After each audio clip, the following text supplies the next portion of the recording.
Selamat datang di channel kami.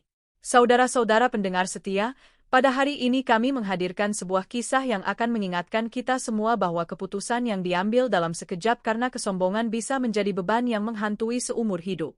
Ini adalah kisah tentang seorang laki-laki yang merasa dirinya selalu benar, yang menuduh tanpa mau mendengar, yang menghakimi tanpa mau melihat kenyataan, dan tentang seorang perempuan yang menanggung ketidakadilan yang begitu berat sementara di dalam rahimnya tersimpan bukti nyata dari kesuciannya. Sebuah kisah tentang kesombongan, kehilangan, penyesalan mendalam dan perjuangan panjang untuk mendapatkan maaf, berlatar di tanah Jawa Tengah pada masa ketika kehormatan adalah segalanya dan kesempatan kedua hampir mustahil didapat. Jika kamu menyukai kisah-kisah tentang cinta dan penebusan dosa, jangan lupa subscribe ke channel kami karena kami menghadirkan cerita baru setiap hari. Berikan like jika kisah ini menyentuh hatimu dan tuliskan di kolom komentar dari mana kamu menonton dan jam berapa kamu menemani kami. Tahun itu adalah sekitar tahun 1830-an dan perkebunan Bagas adalah salah satu perkebunan paling makmur di seluruh wilayah Jawa Tengah. Tanahnya membentang luas dengan hamparan kebun kelapa sawit yang hijau, sawah padi yang menguning keemasan saat musim panen tiba dan hutan jati yang rindang di mana sapi-sapi dan kambing-kambing merumput dengan tenang. Rumah utama perkebunan itu dibangun dengan gaya rumah joglo yang megah, berdinding kayu jati tua yang kokoh dengan halaman dalam yang luas, ditumbuhi pohon-pohon mangga dan pisang yang memberikan kesejukan dan keharuman tersendiri di musim-musim tertentu. Dari beranda lantai atas, mata bisa memandang bebas ke seluruh lembah Merapi hingga pegunungan Kendeng yang membiru di kejauhan. Bagas mewarisi semua itu dari ayahnya sekitar 4 tahun yang lalu. Usianya waktu itu 35 tahun dan ia bukan tipe laki-laki yang hanya duduk di belakang meja mengurus pembukuan. Setiap pagi ia sudah terlihat berjalan mengelilingi kebun, mengawasi para pekerja, memeriksa hasil panen, berbicara langsung dengan para buruh tani dengan nada yang tegas namun tidak semena-mena. Tubuhnya tegap dan kekar karena terbiasa bekerja di bawah terik matahari, kulitnya gelap bersih, rambutnya hitam pekat dipotong rapi dan ia selalu menjaga penampilannya meski hanya mengenakan baju batik sederhana dan sarung yang dililitkan di pinggang saat bekerja di ladang. Matanya tajam dan dalam, memancarkan kewibawaan yang membuat orang segan sekaligus segan untuk membantahnya. Hanya pada acara-acara resmi seperti kenduri besar atau pertemuan dengan para tetua kampung ia mengenakan baju beskap hitam milik mendiang ayahnya yang masih tersimpan rapi di dalam lemari kayu tua. Namun di balik semua kewibawaan itu ada sesuatu yang membuat orang-orang dekatnya merasa khawatir. Bagas adalah orang yang tidak sabaran, yang ingin semua hal berjalan sesuai dengan keinginan dan rencananya sendiri dan di atas segalanya ia dirasuki satu obsesi yang terus menggerogoti pikirannya, yaitu keinginan memiliki seorang anak laki-laki yang akan meneruskan nama besar keluarganya. Obsesi itulah yang pada akhirnya menghancurkan pernikahannya sendiri. 6 tahun sebelumnya, Bagas menikah dengan Sari, putri dari sebuah keluarga petani kecil di desa Karanganyar yang letaknya tidak terlalu jauh dari perkebunan. Keluarga Sari memiliki nama yang cukup dikenal di desa itu namun secara ekonomi mereka sangat kekurangan. Bagi mereka pernikahan Sari dengan Bagas adalah sebuah penyelamatan, sebuah jalan keluar dari himpitan kemiskinan yang sudah bertahun-tahun mencekik mereka. Bagi Bagas sendiri, Sari tampak seperti istri yang sempurna, muda, cantik, terdidik dengan baik dan yang paling penting terlihat sehat dan kuat untuk melahirkan keturunan. Sari waktu itu baru berusia 22 tahun. Ia gadis dengan tinggi sedang, tubuhnya ramping tapi tidak rapuh, rambutnya hitam panjang bergelombang yang jatuh melewati pinggang. Matanya berwarna coklat hangat yang hampir tampak keemasan ketika cahaya siang menyentuhnya dari sudut tertentu. Tangannya kecil dan lembut namun terampil luar biasa. Ia pandai menyulam, memasak berbagai masakan Jawa, memainkan seruling dengan indah dan ia selalu bersenandung pelan saat merawat tanaman di halaman rumah. Kepada para pekerja ia selalu ramah, kepada para fakir miskin yang datang meminta pertolongan ke pintu perkebunan ia tidak pernah mengusir dengan tangan kosong dan kepada suaminya ia selalu setia dan penuh pengabdian. Bulan-bulan pertama pernikahan mereka berjalan dengan bahagia. Bagas merasa jatuh cinta, atau setidaknya ia meyakini perasaan itu sebagai cinta. Sari menyesuaikan diri dengan kehidupan di perkebunan dengan sangat mudah. Ia bangun sebelum subuh untuk mengatur para pembantu rumah tangga, mengurus keperluan dapur, merawat halaman dan setiap malam menunggu Bagas pulang dengan makan malam yang sudah tersaji hangat dan senyum yang tulus. Namun 1 tahun berlalu tanpa kabar kehamilan, lalu tahun kedua pun lewat begitu saja. Awalnya tidak ada yang berkomentar karena memang hal seperti itu dianggap wajar dan butuh waktu. Tapi ketika tahun ketiga tiba tanpa tanda-tanda kehamilan, bisik-bisik mulai beredar. Bu Ratna, ibu dari Bagas, seorang perempuan keras yang tinggal di kota Semarang namun rutin berkunjung ke perkebunan, mulai membuka mulut. Coba bawa dia periksa ke dokter lain, katanya. Mungkin ada yang tidak beres dengan tubuhnya.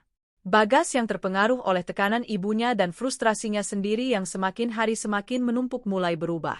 Ia tidak lagi memandang Sari dengan kelembutan seperti dulu, melainkan dengan tatapan kecewa yang diam-diam menghakimi. Ia mulai menekan Sari, menanyakan hal-hal yang tidak nyaman soal kesehatannya, menyarankan berbagai ramuan dan pengobatan yang ia dengar dari sesama pemilik perkebunan. Sari menanggung semua itu dengan sabar namun perlahan di matanya mulai muncul sesuatu yang belum pernah ada sebelumnya, kesedihan yang dalam. Memasuki tahun keempat pernikahan, Bagas hampir tidak pernah lagi berbicara dengan Sari kecuali untuk urusan-urusan yang bersifat praktis saja.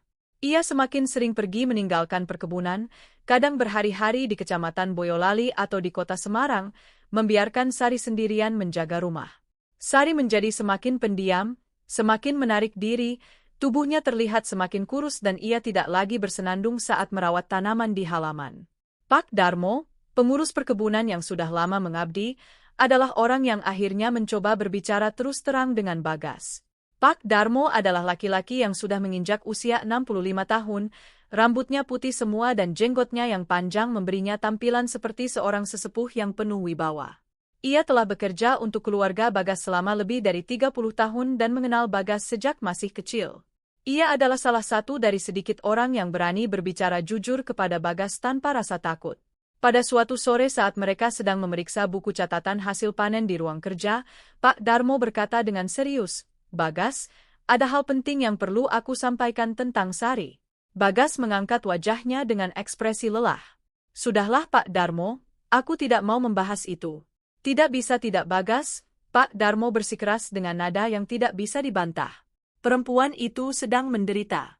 Dia bangun sebelum subuh, bekerja sampai malam, hampir tidak makan dan kamu memperlakukannya seolah dia tidak ada. Itu tidak adil." "Tidak adil katamu, Bagas?" menjawab sambil meletakkan pulpen di atas meja dengan keras. "Kami sudah menikah hampir 5 tahun Pak Darmo, 5 tahun dan tidak ada anak. Garis keturunanku akan putus jika ini terus berlanjut. Apakah menurutmu itu adil?" "Hal seperti ini punya waktunya sendiri," Pak Darmo berkata dengan tenang. "Kamu tidak bisa memaksakannya dengan kehendakmu sendiri dan menghukum dia atas sesuatu yang bukan salahnya hanya akan memperburuk segalanya."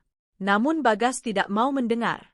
Ia sudah terlanjur yakin bahwa masalahnya ada pada Sari, bahwa ada sesuatu yang salah pada diri Sari sehingga ia tidak mampu memberikan apa yang ia butuhkan. Ibunya lah yang akhirnya menanamkan benih perceraian itu. Dalam sebuah kunjungan yang berlangsung dengan sangat tegang, Bu Ratna duduk berdua dengan anaknya di ruang tamu dan berbicara tanpa basa-basi. "Bagas, kamu harus menghadapi kenyataan ini.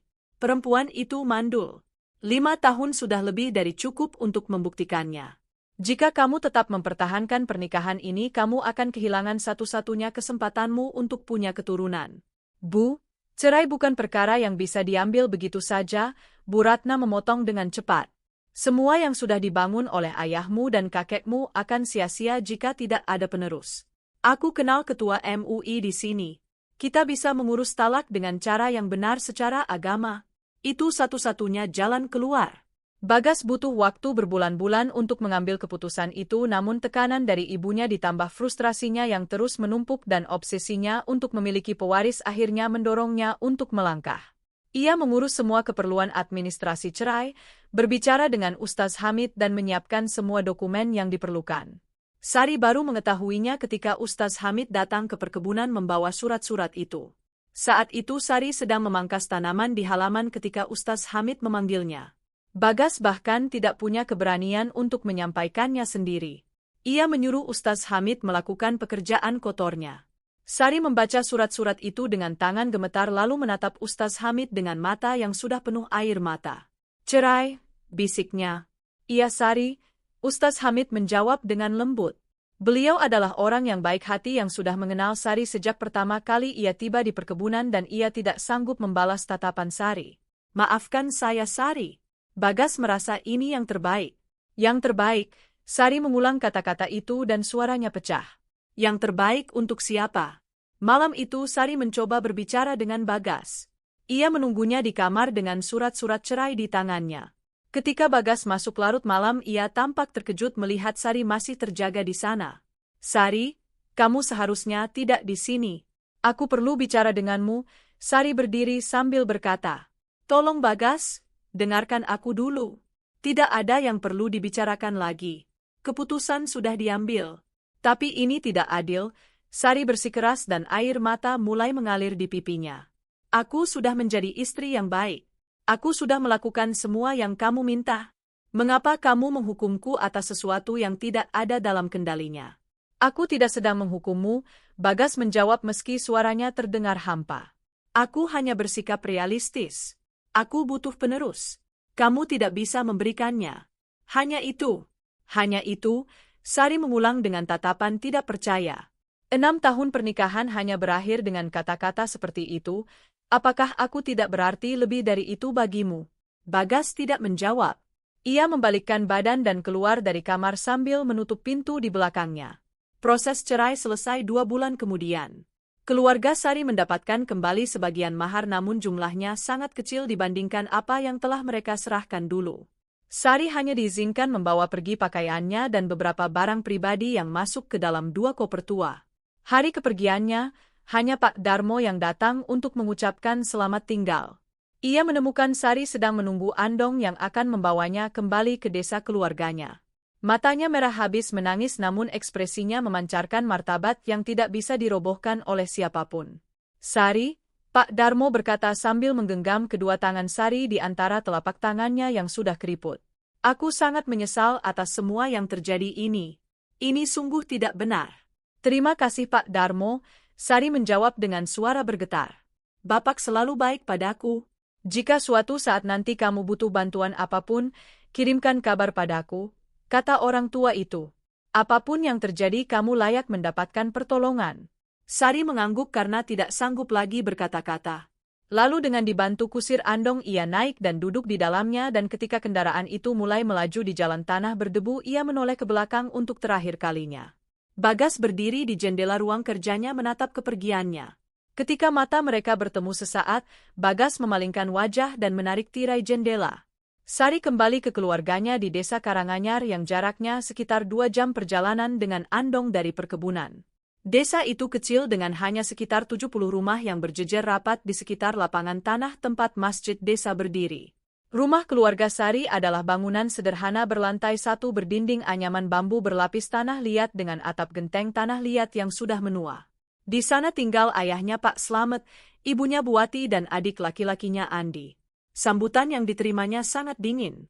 Pak Slamet, laki-laki dengan wajah yang keras karena bertahun-tahun ditempa pekerjaan di sawah, hampir tidak mau menatapnya ketika ia tiba. Jadi kamu pulang juga? Hanya itu yang dikatakannya. Buati lebih hancur daripada marah. Ia telah menaruh semua harapannya pada pernikahan Sari dengan Bagas. Itu adalah kesempatan keluarga mereka untuk keluar dari kemiskinan dan kini semua runtuh begitu saja. Apa yang harus kami lakukan denganmu sekarang? Ibunya bertanya sambil menangis. Kamu sudah jadi perempuan cerai. Tidak ada yang akan mau padamu lagi. Kamu akan jadi beban kami seumur hidup. Sari tidak menjawab.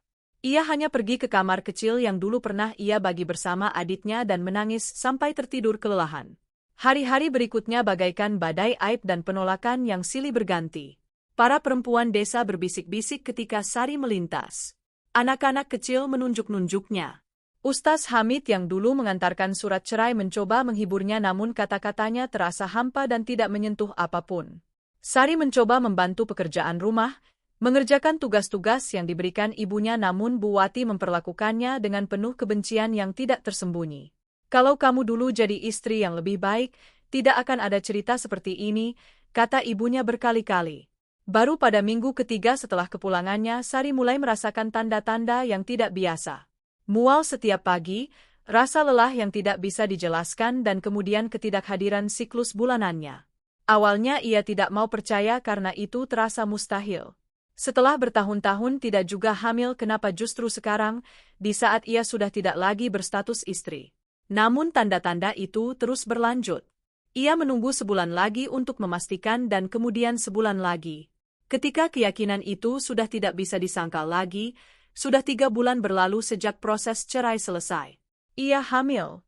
Dan anak yang dikandungnya adalah anak Bagas, yang terjadi di minggu-minggu terakhir sebelum surat cerai itu ditandatangani. Sari duduk terpaku di kamarnya selama berjam-jam dengan kedua tangan menangkup perutnya yang masih rata, tidak tahu apa yang harus dilakukan. Ia harus memberitahu Bagas. Pasti ini akan mengubah segalanya. Bagas telah mengusirnya dengan tuduhan bahwa ia tidak bisa memberikan keturunan. Sekarang di dalam rahimnya ada bukti nyata bahwa Bagas selama ini salah besar. Ia meminjam kertas dan pena dari rumah Ustaz Hamid dan duduk menulis surat. Butuh waktu berjam-jam baginya untuk menemukan kata-kata yang tepat. Ia menceritakan kehamilannya, memohon agar Bagas mau mempertimbangkan kembali keputusannya dan menyampaikan bahwa masih ada waktu untuk memperbaiki segalanya. Ia menandatangani surat itu dengan tangan gemetar lalu menitipkannya kepada tukang pos yang melewati desa seminggu sekali. Namun balasan itu tidak pernah datang. Yang tidak diketahui Sari adalah bahwa Bagas tidak pernah membuka surat itu sama sekali. Ketika surat itu tiba beberapa hari kemudian dan ia melihat nama Sari di sudut amplop, ia langsung melemparnya ke dalam tungku kayu yang menyala tanpa membacanya. Aku tidak ingin tahu apa-apa lagi tentang dia, katanya kepada Pak Darmo yang kebetulan ada di sana. Orang tua itu mencoba membujuk Bagas untuk membacanya terlebih dulu namun Bagas menolak dengan keras. Sari menunggu berminggu-minggu. Ketika ia akhirnya menyadari bahwa balasan itu tidak akan pernah datang, sesuatu di dalam dirinya hancur berkeping-keping. Bagas tidak mau tahu apa-apa tentang dirinya lagi, bahkan tidak mau membaca satupun kata yang ia tulis. Ketika keluarganya mengetahui kehamilannya, situasi semakin memburuk secara drastis. Pak Slamet meledak penuh amarah. Kamu sudah mencoreng nama keluarga ini, teriaknya. Pertama cerai sekarang ini. Anak siapa itu sebenarnya? Apa kamu punya laki-laki lain waktu masih jadi istri Bagas? Sambil menangis Sari menjawab, ini anak Bagas. Ini terjadi sebelum perceraian kami selesai. Sudah aku beritahu dia tapi dia tidak mau mendengarku. Namun ayahnya tidak percaya. Ia sudah terlanjur yakin bahwa Sari telah berselingkuh dan itulah alasan sebenarnya mengapa Bagas menceraikannya. Buati yang hancur oleh rasa malu hampir tidak bisa menatap putrinya. Kamu tidak bisa tinggal di sini lagi, ayahnya akhirnya berkata dengan nada yang sudah bulat. Aku tidak akan membiarkan kamu membawa lebih banyak aib ke keluarga ini. Kamu boleh tinggal sampai anak itu lahir tapi setelah itu kamu harus pergi. Sari tidak tahu harus kemana karena ia tidak punya uang, tidak punya teman di desa yang bersedia membantu seorang perempuan cerai yang sedang hamil. Ia benar-benar sendirian. Bulan-bulan yang menyusul adalah masa paling kelam dalam hidupnya. Perutnya semakin membesar dan bersamaan dengan itu semakin besar pula penolakan dari keluarga dan seluruh warga desa. Ibunya hanya memberinya makan seadanya, hanya cukup untuk bertahan hidup. Adiknya Andi, satu-satunya yang masih menunjukkan sedikit rasa kasihan, diam-diam membawakan Sari nasi bungkus atau singkong rebus sesekali saat tidak ada yang melihat. Memasuki bulan kelima kehamilan Sari menyadari bahwa ia harus menemukan cara untuk menghidupi dirinya sendiri. Ayahnya sudah jelas tidak akan menanggungnya setelah bayi lahir. Ia butuh uang meski hanya sedikit. Maka mulailah ia memungut dan membelah kayu bakar. Di pinggiran desa ada hutan jati tempat orang bebas mengambil ranting dan batang pohon yang sudah tumbang. Setiap pagi Sari berjalan ke sana membawa kapak tua pemberian adiknya lalu membelah ranting-ranting dan batang-batang kecil. Kemudian ia mengikat semuanya dalam satu gendongan besar dan membawanya pulang ke desa untuk dijual. Beberapa keluarga membelinya karena iba, sebagian lagi karena harganya memang murah. Pekerjaan itu sangat melelahkan. Tangannya yang dulu lembut dan halus kini menjadi kasar dan pecah-pecah. Punggungnya nyeri terus-menerus karena menahan beban gendongan ditambah dengan beban kehamilannya namun ia tidak punya pilihan lain. Itu atau mati kelaparan. Menjelang bulan ke-8 kehamilan Sari sudah hampir tidak bisa dikenali lagi. Tubuhnya tinggal tulang dibalut kulit, lengan dan kakinya kurus seperti ranting kering sementara perutnya besar sekali. Wajahnya cekung dengan lingkaran hitam yang dalam di bawah matanya. Rambutnya yang dulu menjadi kebanggaannya kini terurai kusut dan tidak bercahaya. Bajunya satu-satunya yang masih bisa ia pakai sudah kotor dan robek di beberapa bagian, namun ia tetap pergi ke hutan jati setiap pagi, tetap membelah kayu, tetap bertahan karena di dalam dirinya tumbuh sebuah nyawa kecil yang bergantung padanya untuk terus berdiri satu hari lagi. Sementara itu di perkebunan Bagas, kehidupan Bagas terus berjalan seperti biasa. 2 bulan setelah perceraian selesai, Bu Ratna memperkenalkannya pada Melati, putri seorang pedagang besar yang kaya raya di kota Semarang. Melati berusia 25 tahun, berkulit cerah yang selalu ia jaga dari sengatan matahari dengan payung dan sarung tangan, rambutnya hitam panjang selalu tersisir rapi dengan hiasan bunga melati segar yang diselipkan di sanggulnya, dan matanya yang bulat memancarkan campuran antara kecantikan yang disadari dan perhitungan yang tersembunyi. Ia memang cantik, tidak perlu diragukan lagi. Ia selalu mengenakan kebaya sutra dengan kain batik terbaik, perhiasan emas yang dipilih dengan cermat, dan selop beludru yang tidak pernah tampak kotor. Ia berbicara dengan lancar dalam 3 bahasa daerah, pandai memainkan gamelan dan tahu persis bagaimana cara berbicara untuk membuat seorang laki-laki merasa seperti raja. Bagas langsung tertarik. Melati mewakili semua yang bukan sari, ia dari keluarga berada, terhubung dengan kalangan atas di kota, dan yang paling penting ia masih muda dan sehat, pasti mampu memberikan keturunan yang selama ini Bagas dambakan. Proses penjajakan berjalan sangat cepat. Melati menerima perhatian Bagas dengan antusias yang sudah diperhitungkan.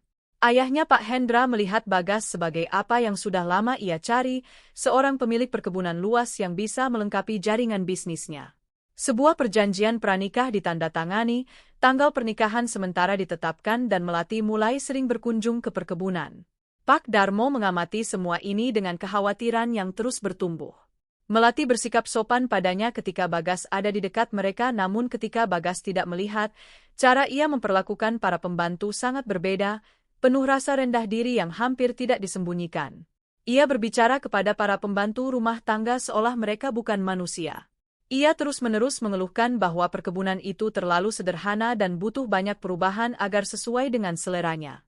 Pada suatu sore Pak Darmo mencoba memperingatkan Bagas. Perempuan itu tidak seperti yang kelihatannya, katanya saat mereka berjalan memeriksa kebun sawit. Maksudmu apa? Bagas bertanya dengan nada kesal. Maksudku dia hanya melihat hartamu dan kedudukanmu. Dia tidak melihat kamu yang sebenarnya, dan sudah pasti dia tidak akan pernah memandang perkebunan ini sebagai lebih dari sekadar sumber penghasilan. Kamu tidak adil Pak Darmo. Melati perempuan kota yang terdidik dan terbiasa dengan standar berbeda. Sari dulu juga terdidik, Pak Darmo berkata pelan, dan dia tidak pernah memperlakukan siapapun dengan cara seperti yang aku lihat di mata perempuan itu. Bagas menarik napas keras. Jangan pernah sebut nama itu di depanku lagi. Pak Darmo diam, namun ekspresinya bicara lebih banyak dari 1000 kata. Pada suatu hari di penghujung bulan September terjadilah pertemuan yang akan mengubah segalanya. Bagas pergi ke kota Semarang untuk bertemu dengan Pak Hendra guna menyelesaikan beberapa detail perjanjian pranikah. Pertemuan itu berjalan lancar dan baik Pak Hendra maupun Melati mendesak Bagas untuk tinggal makan malam bersama mereka. Makan malam itu sangat mewah dengan berbagai hidangan yang disajikan oleh pelayan berseragam rapi di ruang makan yang membuat ruang makan perkebunan tampak sederhana sekali. Mereka berbicara tentang bisnis, tentang kabar dari kota, tentang perkembangan perdagangan. Setelah makan malam, Melati memainkan gamelan dengan teknik yang sempurna. Di penghujung malam ketika Bagas bersiap pamit, Melati memintanya untuk membawanya ke perkebunan keesokan harinya. Aku ingin melihat kebun di musim seperti ini, katanya sambil tersenyum manis. Dan menghabiskan hari bersamamu tanpa semua formalitas ini. Bagas setuju dengan senang hati. Mereka berangkat pagi-pagi sekali dengan andong milik Bagas yang ditarik 2 kuda hitam. Hari itu cerah sekali dengan langit biru bersih dan angin sepo-sepo yang menyegarkan. Melati mengenakan kebaya hijau zamrud dengan hiasan bunga di sanggulnya yang pasti harganya lebih dari gaji sebulan seorang buruh tani. Mereka mengobrol dengan riang sepanjang jalan menuju perkebunan. Melati bercerita tentang perjalanannya ke Jakarta, tentang pesta-pesta yang pernah ia hadiri dan tentang orang-orang penting yang ia kenal. Bagas mendengarkan sambil menikmati kebersamaan itu, merasa beruntung telah menemukan seseorang seperti Melati setelah kegagalan pernikahannya yang pertama. Ketika jarak ke perkebunan masih beberapa kilometer lagi, Bagas melihat sesuatu di pinggir jalan yang membuat tangannya secara refleks menarik tali kendali kuda. Di tepi jalan di mana hutan jati merapat ke pinggir jalan, ada seorang perempuan. Perempuan itu berdiri membelakangi mereka, membungkuk di samping tumpukan kayu bakar, mencoba mengikatnya menjadi satu gendongan. Dalam keadaan normal Bagas tidak akan memperhatikannya. Banyak orang miskin di daerah itu yang memungut kayu untuk dijual, namun ada sesuatu dari cara perempuan itu berdiri, dari lekuk bahunya yang terasa sangat familiar. Andong semakin mendekat dan kemudian perempuan itu berbalik. Bagas merasa seperti ada yang menghantam dadanya dengan keras. Itu adalah Sari. Terima kasih sudah mendengarkan sampai di sini. Jika kamu masih bersama kami, tulis kata setia di kolom komentar agar kami tahu kamu sudah sampai di bagian ini. Namun bukan Sari yang ia ingat. Perempuan yang berdiri di hadapannya sekarang adalah bayangan, sisa-sisa dari sosok yang pernah ia kenal. Tubuhnya begitu kurus hingga tulang pipi dan tulang bahunya menonjol jelas melalui kulit yang pucat. Rambutnya yang hitam terurai dalam gumpalan-gumpalan tidak bercahaya di sekitar wajahnya yang cekung. Tangannya merah dan pecah-pecah dengan lecet yang terlihat jelas bahkan dari jarak sejauh itu. Bajunya tidak lebih dari kain lusuh yang sobek di bagian bahu dan kotor oleh tanah serta getah pohon. Dan perutnya sangat besar, membuncit dengan kontras yang menyayat hati dibanding tubuhnya yang tinggal tulang. Ia hamil, sangat hamil. Bagas menarik tali kendali begitu keras hingga kedua kuda itu meringkik dan Andong berhenti mendadak. Ada apa ini? Melati bertanya dengan kesal karena tubuhnya terguncang. Bagas tidak menjawab. Ia tidak bisa. Matanya terpaku pada Sari yang kini juga telah mengenalinya. Pandangan mereka bertemu selama 1 detik yang terasa seperti seabad. Di mata Sari ada rasa sakit, ada rasa malu dan ada sesuatu lagi yang tidak bisa Bagas identifikasi dengan pasti. Sebuah tuduhan. Sebuah permohonan. Sari yang lebih dulu memalingkan wajah, ia berbalik dengan cepat mencoba menyembunyikan wajahnya dan membungkuk lagi di samping kayu bakarnya seolah mereka tidak ada di sana. Bagas, ada apa? Melati mendesak sambil mengikuti arah pandang Bagas. Ketika ia melihat Sari, ekspresinya berubah menjadi jijik yang nyaris tidak disembunyikan. Oh, salah satu dari perempuan-perempuan itu yang biarkan dirinya hamil tanpa suami. Sungguh memalukan. Ayo kita pergi saja. Bau kemiskinan di sini. Kata-kata itu seperti cambukan bagi Bagas, namun ia masih tidak bisa bergerak. Pikirannya bekerja dengan cepat. Jika Sari sudah hamil 8 bulan atau lebih, itu berarti ia hamil. Darah Bagas seolah berhenti mengalir, ia hamil sebelum atau tepat saat proses cerai selesai. Anak itu adalah anaknya, pasti anaknya. Bagas, Melati berkata dengan tidak sabar sambil menyentuh lengannya. Ayo berangkat. Adegan ini menyedihkan. Bagas menggerakkan kendali hampir tanpa sadar dan Andong mulai melaju lagi, namun ia terus menoleh ke belakang. Ia melihat Sari akhirnya berhasil mengikat gendongan kayu bakarnya dan mengangkatnya ke punggung dengan susah payah. Ia melihat kaki Sari gemetar menahan beban itu. Ia melihat Sari berjalan pelan-pelan menyusuri jalan meninggalkan hutan jati. Setiap langkahnya tampak membutuhkan seluruh kekuatan yang tersisa dalam dirinya. Lalu Sari menghilang dari pandangan, tersembunyi di balik tikungan jalan. Sisa perjalanan ke perkebunan berlangsung dalam keheningan. Melati mencoba beberapa kali memulai percakapan, namun Bagas hanya menjawab dengan sepatah dua patah kata. Pikirannya kacau. Mengapa Sari tidak pernah memberitahunya soal kehamilan ini? Mengapa ia sampai dalam kondisi seburuk itu memikul kayu bakar seperti itu? Dan kemudian ia teringat surat itu, surat yang ia lempar ke dalam tungku tanpa membacanya. Perutnya seperti dibalik. Ketika tiba di perkebunan, Bagas beralasan bahwa ia merasa tidak enak badan. Ia menitipkan Melati kepada para pembantu untuk ditunjukkan keliling kebun dan langsung mencari Pak Darmo. Ia menemukannya di kandang sedang mengawasi perawatan salah seekor kuda kerja. Pak Darmo, Bagas berkata langsung tanpa basa-basi, aku perlu kamu ceritakan yang sebenarnya tentang sesuatu. Orang tua itu berdiri tegak sambil mengelap tangannya dengan kain led. Aku selalu cerita yang sebenarnya padamu meski kamu tidak mau mendengarnya. Sari. Apakah kamu tahu sesuatu tentang dia? Di mana dia sekarang? Bagaimana keadaannya? Pak Darmo menatap Bagas dengan campuran terkejut dan sedih yang mendalam. Baru kamu tanya sekarang, setelah semua waktu yang berlalu?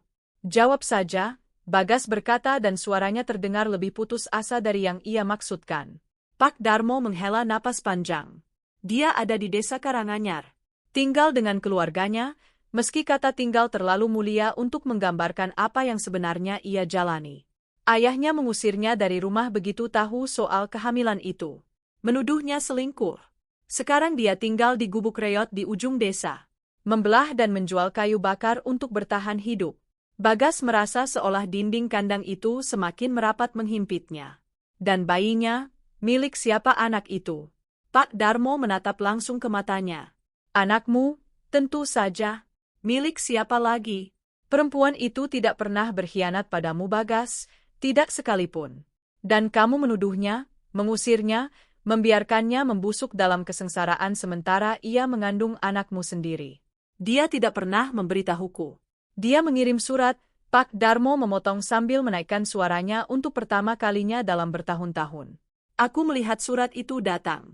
Aku sendiri yang menyerahkannya ke tanganmu dan kamu melemparnya ke dalam tungku tanpa membukanya. Masih ingat? Kamu bilang tidak mau tahu apa-apa lagi tentang dia. Bagas menjatuhkan dirinya di bangku kayu dengan kedua tangan menutupi wajahnya. Ya Allah, apa yang sudah aku lakukan? Yang kamu lakukan adalah menghancurkan seorang perempuan yang tidak bersalah demi kesombonganmu sendiri, Pak Darmo berkata tanpa sedikit pun belas kasihan dalam suaranya. Dan sekarang anakmu akan lahir di sebuah gubuk, kemungkinan besar tidak akan bertahan melewati musim hujan ini, sementara kamu sibuk merencanakan pernikahan dengan perempuan yang hanya melihat isi dompetmu. Bagas mendongak tiba-tiba. Dari mana kamu tahu? Aku punya mata, Bagas, dan aku sudah melihat perempuan seperti Melati itu sebelumnya. Cantik di luar, kosong di dalam. Tapi kamu terlalu silau oleh kebutuhanmu sendiri untuk punya penerus dan terlalu sibuk menghapus kegagalan pernikahan pertamamu sehingga tidak melihat apa yang ada tepat di depan matamu. Bagas duduk terdiam di sana cukup lama setelah Pak Darmo pergi.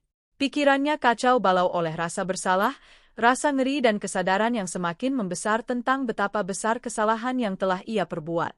Ia harus menemuinya, ia harus berbicara dengannya, ia harus meminta maaf, memohon pengampunan. Tapi bagaimana caranya meminta maaf atas sesuatu seperti ini? Namun sebelum itu ia harus menyelesaikan urusan dengan Melati terlebih dahulu. Malam itu saat makan malam Melati tampak bersemangat. Ia menghabiskan seharian menjelajahi perkebunan sambil diam-diam membuat rencana tentang semua perubahan yang akan ia terapkan setelah mereka menikah nanti. Ia berbicara dengan antusias tentang merenovasi ruang makan, mengganti perabot yang sudah tua, mendatangkan dekorator dari kota Semarang. Bagas hanya setengah mendengarkan sambil mengangguk-angguk tanpa makna. Pikirannya sama sekali ada di tempat lain. Ia terus melihat berulang-ulang bayangan Sari memikul kayu bakar, tubuhnya yang kurus kering, perutnya yang sangat besar, tangannya yang lecet dan berdarah. Kamu mendengarkan aku tidak? Melati akhirnya bertanya dengan nada sedikit kesal. Maaf, Bagas berkata sambil memaksakan dirinya fokus. Aku sedang tidak konsentrasi. Itu sudah jelas, Melati menjawab dengan bibir monyong. Kamu sudah aneh sejak kita melihat perempuan itu di jalan tadi. Aku tidak mengerti kenapa sampai sebegitunya mempengaruhimu. Kemiskinan itu ada di mana-mana, Bagas, kita tidak bisa berbuat apa-apa soal itu. Perempuan itu, Bagas berkata pelan, adalah mantan istriku. Melati menjatuhkan sendoknya dengan bunyi nyaring. Apa? Sari, istri pertamaku yang aku ceraikan karena kukira tidak bisa memberikan keturunan. Ada keheningan yang panjang dan tegang. Melati menatapnya dengan campuran terkejut dan marah. Dan dia hamil sekarang? Tanyanya akhirnya. Ya, anak siapa? Anakku, Bagas mengakui. Dan mengucapkannya dengan keras membuatnya terasa semakin nyata dan semakin mengerikan. Anak itu anakku, terjadi sebelum proses cerai selesai. Dia sudah mencoba memberitahuku tapi aku tidak mau mendengar. Ekspresi Melati bergeser dari terkejut menjadi sesuatu yang lebih dingin dan lebih penuh perhitungan. Aku mengerti, katanya akhirnya sambil memulihkan ketenangannya. Lalu apa rencanamu sekarang? Aku tidak tahu, Bagas mengakui, tapi aku tidak bisa membiarkannya dalam kondisi seperti itu. Itu anakku, itu tanggung jawabku. Melati mengambil gelasnya dan minum perlahan, matanya tidak pernah lepas dari wajah Bagas.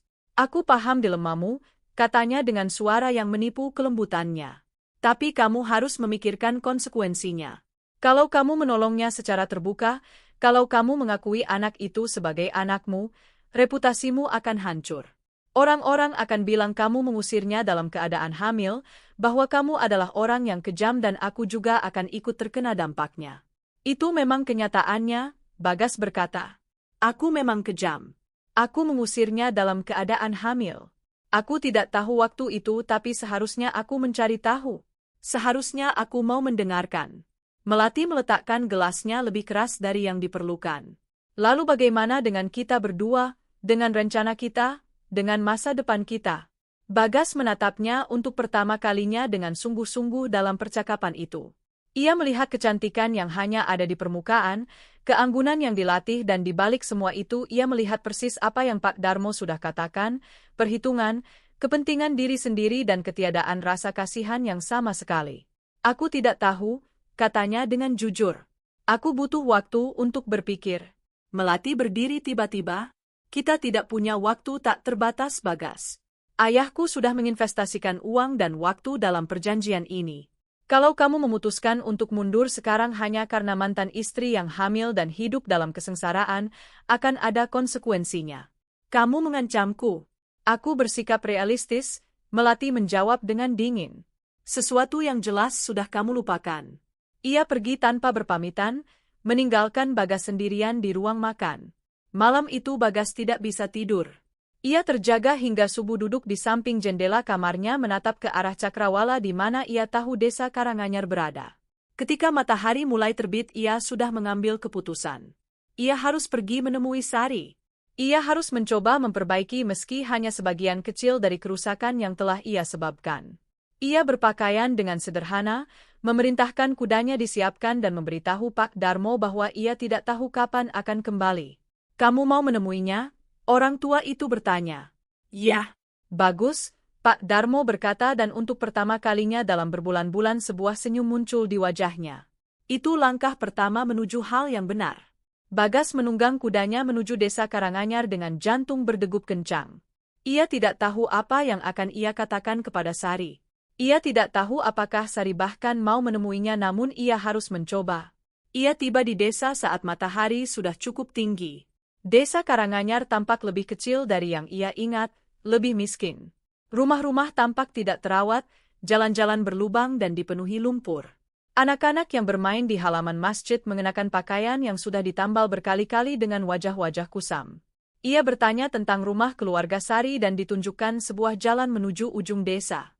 Ia menunggang pelan sambil menyadari bahwa orang-orang memandangnya dengan rasa ingin tahu yang bercampur dengan kecurigaan.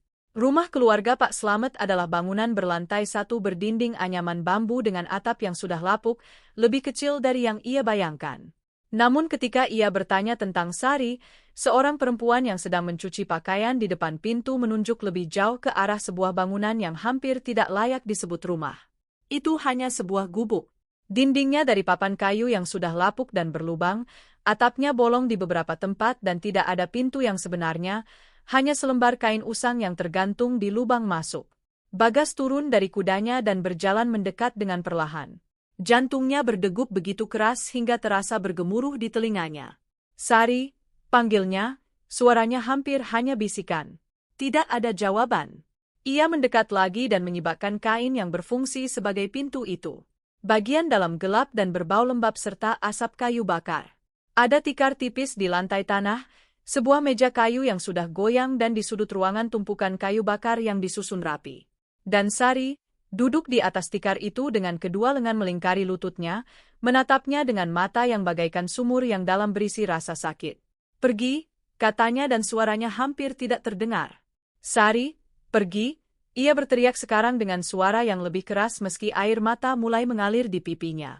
Kamu tidak punya hak untuk ada di sini. Kamu tidak punya hak untuk melihatku seperti ini. Bagas melangkah maju selangkah dan ia berdiri dengan susah payah sambil secara naluriah melindungi perutnya dengan kedua tangannya. Tolong, Bagas memohon.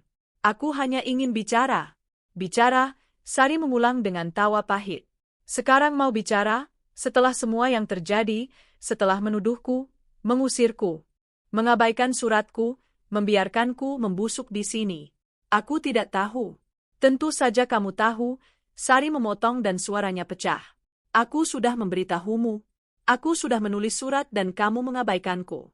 Kamu memilih untuk percaya pada kebohonganmu sendiri, bahwa aku yang bermasalah, bahwa aku yang mandul, padahal kenyataannya kamu hanya perlu bersabar. Tapi kamu tidak punya kesabaran Bagas, yang kamu punya hanya kesombongan dan kesombonganmu itu sudah menghancurkan segalanya. Bagas tidak punya kata-kata, ia hanya bisa menatap Sari, menyaksikan kerusakan yang ia sebabkan terwujud di depan matanya dalam tubuh yang hancur itu, dalam jiwa yang patah itu. Itu anakku, katanya akhirnya. Bayi yang kamu kandung adalah anakku. Bukan lagi, Sari menjawab dengan dingin. Kamu sudah melepaskan hak itu ketika kamu mengusirku. Anak ini hanya milikku. Aku yang menafkahinya dengan rasa laparku sendiri, aku yang melindunginya dengan tubuhku, aku yang menjaganya tetap hidup dengan pekerjaanku ketika keluargamu dan keluargaku membiarkan aku mati. Kamu tidak punya hak apapun atas dia. Sari, tolong, pergi dari sini, ia berteriak sambil menunjuk ke arah pintu dengan tangan gemetar. Kembalilah ke perempuan kotamu yang cantik itu dan biarkan aku tenang. Aku tidak mau belas kasihmu, aku tidak mau uangmu, aku tidak mau apapun dari kamu. Kamu sudah merampas semua yang penting dariku. Biarkan aku mempunyai satu hal terakhir ini, anak ini, tanpa bayanganmu menghantui kami. Bagas ingin mengatakan sesuatu lagi namun kata-kata itu tersangkut di tenggorokannya. Ia melihat tekad di mata Sari, bercampur dengan rasa sakit yang begitu dalam hingga menembus masuk ke dadanya seperti sebilah pisau. Ia berbalik dan keluar dari gubuk itu tanpa mengucapkan sepatah kata pun. Ia naik kudanya dan menunggang kembali ke perkebunan namun pikirannya tetap tinggal di gubuk menyedihkan itu bersama perempuan yang hancur yang dulunya adalah istrinya. Ketika Bagas tiba kembali di perkebunan hari sudah sore. Melati menunggunya di ruang tamu dengan ekspresi tidak sabar. Kamu dari mana? Tanyanya langsung tanpa basa-basi. Aku sudah menunggu berjam-jam. Aku pergi ke desa Karanganyar, Bagas menjawab sambil menjatuhkan diri di kursi. Ia kelelahan secara fisik dan emosional. Untuk menemui dia, Melati bertanya dengan nada menuduh. Ya. Dan Bagas menatap Melati dan untuk pertama kalinya ia melihat dengan jelas perbedaan antara Melati dan Sari. Melati memang cantik tapi kecantikannya itu dingin, penuh kalkulasi dan tanpa kedalaman. Sari, bahkan dalam kondisi hancur oleh kelaparan dan kerja keras, memiliki martabat dan kekuatan yang tidak akan pernah bisa dipahami oleh Melati. Aku tidak bisa menikahimu, Bagas berkata dengan datar. Melati memucat seketika. Apa? Aku tidak bisa menikahimu, Bagas mengulang dengan lebih tegas. Itu tidak akan adil bagi kita berdua. Kamu berhak mendapatkan seseorang yang mencintaimu sepenuhnya dan aku perlu membereskan kekacauan yang sudah aku buat sebelum bisa memikirkan masa depan bersama orang lain. Ini konyol, Melati berdiri dengan tiba-tiba. Kamu mau membuang semua ini demi perempuan yang hidup seperti pengemis itu. Perempuan itu adalah mantan istriku dan ia mengandung anakku, seorang anak yang ada di dunia ini karena aku telah keliru tentang segalanya. Ya? Aku akan melakukan apa yang bisa aku lakukan untuknya meski ia menolakku meski ia membenciku, itu yang paling minimal yang bisa aku lakukan. Melati menatapnya dengan campuran tidak percaya dan amarah. Ayahku akan membuat kamu menyesal atas ini. Kami sudah menginvestasikan waktu, uang dan nama baik dalam perjanjian ini. Kamu tidak bisa mundur begitu saja. Biar saja dia melakukan itu, Bagas berkata dengan nada kelelahan. Aku tidak peduli lagi. Aku sudah membayar harga yang jauh lebih mahal atas kebodohanku sendiri. Melati pergi sore itu juga dengan andong yang Bagas perintahkan untuk disiapkan. Tidak ada perpisahan yang baik-baik. Ia pergi dengan air mata kemarahan sambil mengancam berbagai konsekuensi yang nyaris tidak didengar oleh Bagas. Ketika ia pergi, perkebunan itu terasa sunyi dengan cara yang aneh. Pak Darmo menemukan Bagas di ruang kerjanya sedang menatap keluar jendela. Kamu sudah melakukan hal yang benar, kata orang tua itu. Aku tidak tahu apakah hal yang benar itu masih ada, Bagas menjawab. Yang aku tahu hanyalah aku tidak bisa terus berbohong, tapi Sari tidak mau menemuiku. Dia tidak mau bantuanku dan aku tidak menyalahkannya. Beri dia waktu, Pak Darmo menyarankan. Luka yang kamu sebabkan sangat dalam. Tidak akan sembuh dalam sehari. Dan kalau tidak pernah sembuh, Pak Darmo tidak punya jawaban untuk itu. Hari-hari berikutnya berlangsung dalam kerutinan yang menyiksa bagi Bagas. Ia bekerja di ladang dari subuh hingga maghrib, menguras dirinya secara fisik agar tidak harus terus berpikir. namun malam-malamnya terasa mustahil untuk dilewati. Setiap kali ia memejamkan mata, ia melihat Sari di gubuk itu dengan perutnya yang besar dan tangannya yang lecet berdarah. Ia mengirim Pak Darmo ke desa Karanganyar membawa uang untuk Sari, namun Sari menolaknya. Ia mengirim makanan, selimut tebal, kayu bakar yang sudah dibelah, semuanya dikembalikan. Ia mengirim surat meminta maaf, menjelaskan bahwa ia ingin bertanggung jawab atas anaknya. Surat itu dikembalikan dalam keadaan masih tertutup. Sari telah membangun tembok yang tidak bisa ditembus di sekeliling dirinya dan Bagas tidak tahu bagaimana cara melewatinya. Minggu demi minggu berlalu. Musim kemarau berganti musim hujan dan dengan datangnya hujan datang pula hawa dingin yang menggigit di malam hari. Bagas tidak bisa berhenti memikirkan Sari di gubuk tanpa pintu yang layak itu, tanpa penghangat yang memadai, dan sudah hampir tiba saatnya melahirkan. Ia meminta Pak Darmo untuk secara diam-diam memantau keadaan Sari dan segera memberi kabar jika ada tanda-tanda persalinan akan dimulai. Pak Darmo meski memahami niatnya mengingatkan bahwa Sari mungkin akan menganggap itu sebagai pelanggaran. Aku tidak peduli, Bagas berkata. Kalau terjadi sesuatu pada Sari atau bayinya karena aku tidak ada di sana saat mereka membutuhkan, aku tidak akan bisa hidup dengan itu. Adalah pada suatu malam di pertengahan musim hujan ketika semuanya terjadi. Bagas sedang di ruang kerjanya mencoba memeriksa catatan keuangan yang tidak bisa ia fokuskan pikirannya untuk membacanya ketika ia mendengar suara kuda berlari kencang mendekat. Ia keluar ke halaman dan menemukan salah seorang buruh perkebunan, seorang pemuda bernama Agus, yang selama ini membantu Pak Darmo memantau keadaan di desa.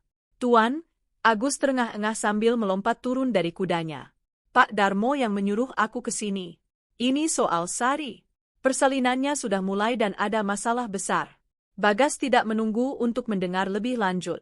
Ia berlari ke kandang, memasang pelana kudanya lebih cepat dari yang pernah ia lakukan sepanjang hidupnya dan memacu kudanya menuju desa Karanganyar seolah hidupnya bergantung pada kecepatan itu.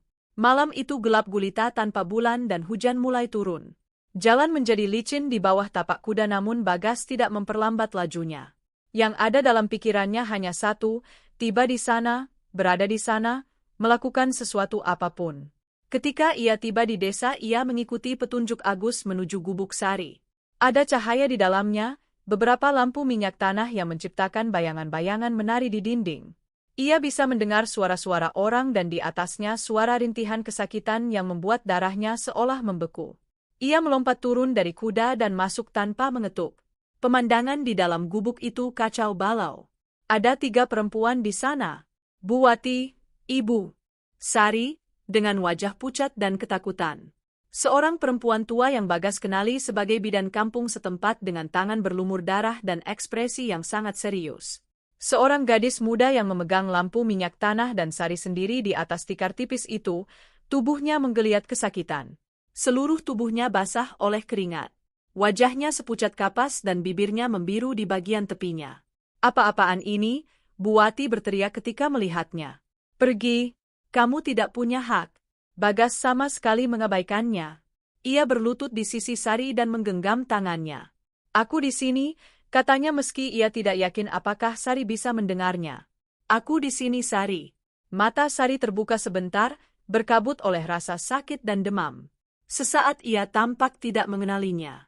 Lalu dengan suara yang hampir hanya serak berbisik ia berkata, pergi. Aku tidak mau kamu di sini. Aku tidak akan pergi, Bagas menjawab dengan tegas. Kamu boleh membenciku, kamu boleh mengutukku, tapi aku tidak akan pergi. Bidan kampung itu, perempuan sekitar 50 tahunan dengan rambut putih beruban dan tangan yang terlatih oleh pengalaman puluhan tahun mendekat ke arah Bagas. Tuan, ia berkata dengan suara pelan, bayi ini posisinya tidak benar. Sudah aku coba segalanya tapi tidak bisa aku perbaiki dan dia sudah terlalu lemah. Darahnya sudah banyak keluar. Kalau tidak segera mendapat bantuan dokter Wahyu atau dokter manapun, aku bisa kehilangan keduanya. Bagas merasa dunia seolah berhenti berputar. Di mana dokter terdekat? Di Kecamatan Boyolali, perjalanan 2 jam lebih dalam hujan seperti ini. Bagas berdiri seketika. Aku akan menjemputnya. Jaga dia tetap hidup sampai aku kembali. Ia berlari keluar ke bawah hujan yang kini turun dengan deras. Kudanya sudah kelelahan dari perjalanan sebelumnya tapi tidak ada pilihan lain. Ia naik dan memacu kudanya menuju kecamatan Boyolali dengan keputusasaan yang nyaris seperti orang gila. Badai semakin memburuk, angin melolong, hujan turun bagaikan tirai air dan kilat menerangi jalan dalam kilatan-kilatan yang menyilaukan. Kuda itu tergelincir beberapa kali di lumpur namun Bagas terus mendorongnya maju sambil berbicara kepadanya, memintanya untuk terus berlari. Ia tiba di kecamatan Boyolali lebih dari sejam kemudian basah kuyup hingga ke tulang, menggigil kedinginan. Ia menemukan rumah Dr. Wahyu, seorang laki-laki paruh baya yang sudah beberapa kali menangani keluarga Bagas, dan mengetuk pintunya dengan begitu keras hingga hampir roboh. Dr. Wahyu membuka pintu dengan pakaian tidur dan ekspresi terkejut bercampur cemas melihat Bagas. "Bagas, ada apa ini? Aku butuh kamu ikut bersamaku sekarang juga. Persalinan bermasalah. Ibu dan bayinya akan mati kalau kamu tidak datang." "Tapi hujannya, aku tidak peduli hujannya," Bagas berkata dengan nada keras. "Ikut sekarang atau kamu akan bertanggung jawab atas 2 nyawa. Pilih." Dr. Wahyu yang melihat keputusasaan dan tekad di mata Bagas tidak membantah lagi. Ia berpakaian dengan cepat, mengambil tas medisnya dan menyiapkan kudanya. Perjalanan kembali bahkan lebih buruk.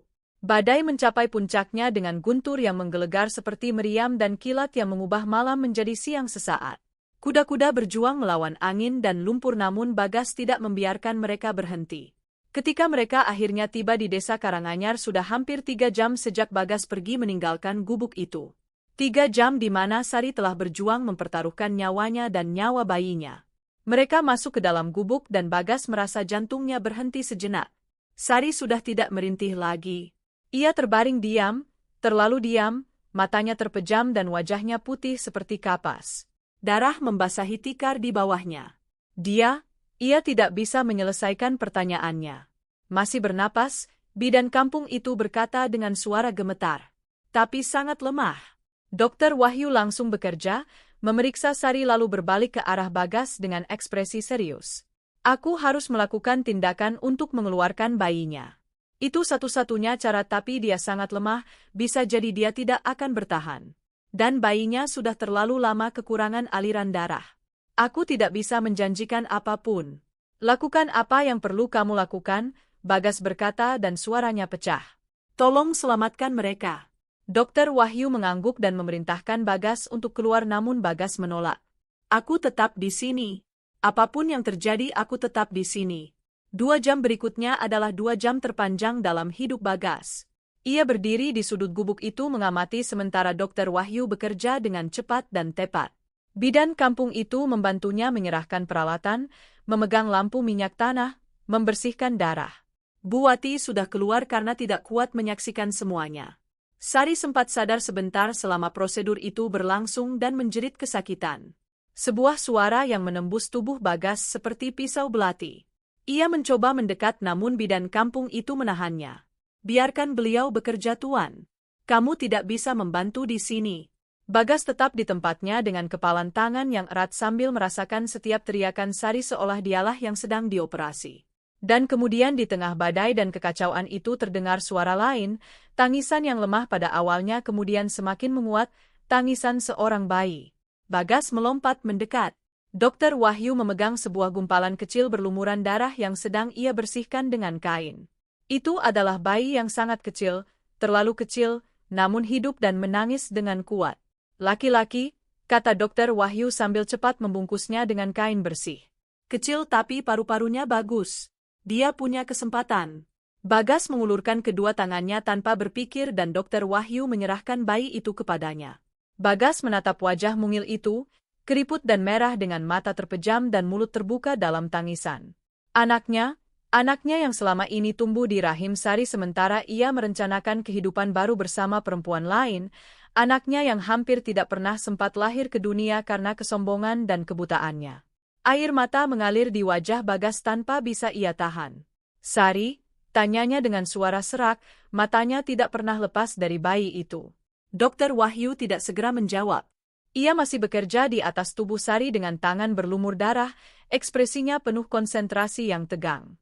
"Masih hidup," katanya akhirnya, "tapi banyak kehilangan darah. Beberapa jam ke depan akan sangat menentukan. Kalau dia bertahan malam ini dia masih punya kesempatan." Bagas mendekat ketika itu masih sambil menggendong bayi. Sari tidak sadarkan diri, wajahnya sepucat sesuatu yang tembus cahaya. Napasnya pendek-pendek dan tidak teratur. Dokter Wahyu sudah menyelimutinya dengan kain tebal namun Bagas masih bisa melihat darah yang terus merembes membasahi kain itu. Bertahanlah, bisiknya meski ia tahu Sari tidak bisa mendengarnya. Tolong Sari, bertahanlah. Bayimu membutuhkanmu. Aku membutuhkanmu. Badai terus berlangsung sepanjang malam. Bagas duduk di lantai tanah di sisi tikar tempat Sari berbaring dengan bayinya yang tertidur dalam gendongannya. Dokter Wahyu juga tetap tinggal memeriksa Sari setiap jam, mengganti perban, memberinya air dengan sendok ketika ia sempat sadar sebentar. Bu Wati kembali menjelang subuh dengan mata merah habis menangis. Ketika ia melihat cucunya dalam gendongan Bagas sesuatu dalam ekspresinya melunak. Boleh aku? Tanyanya dengan malu-malu.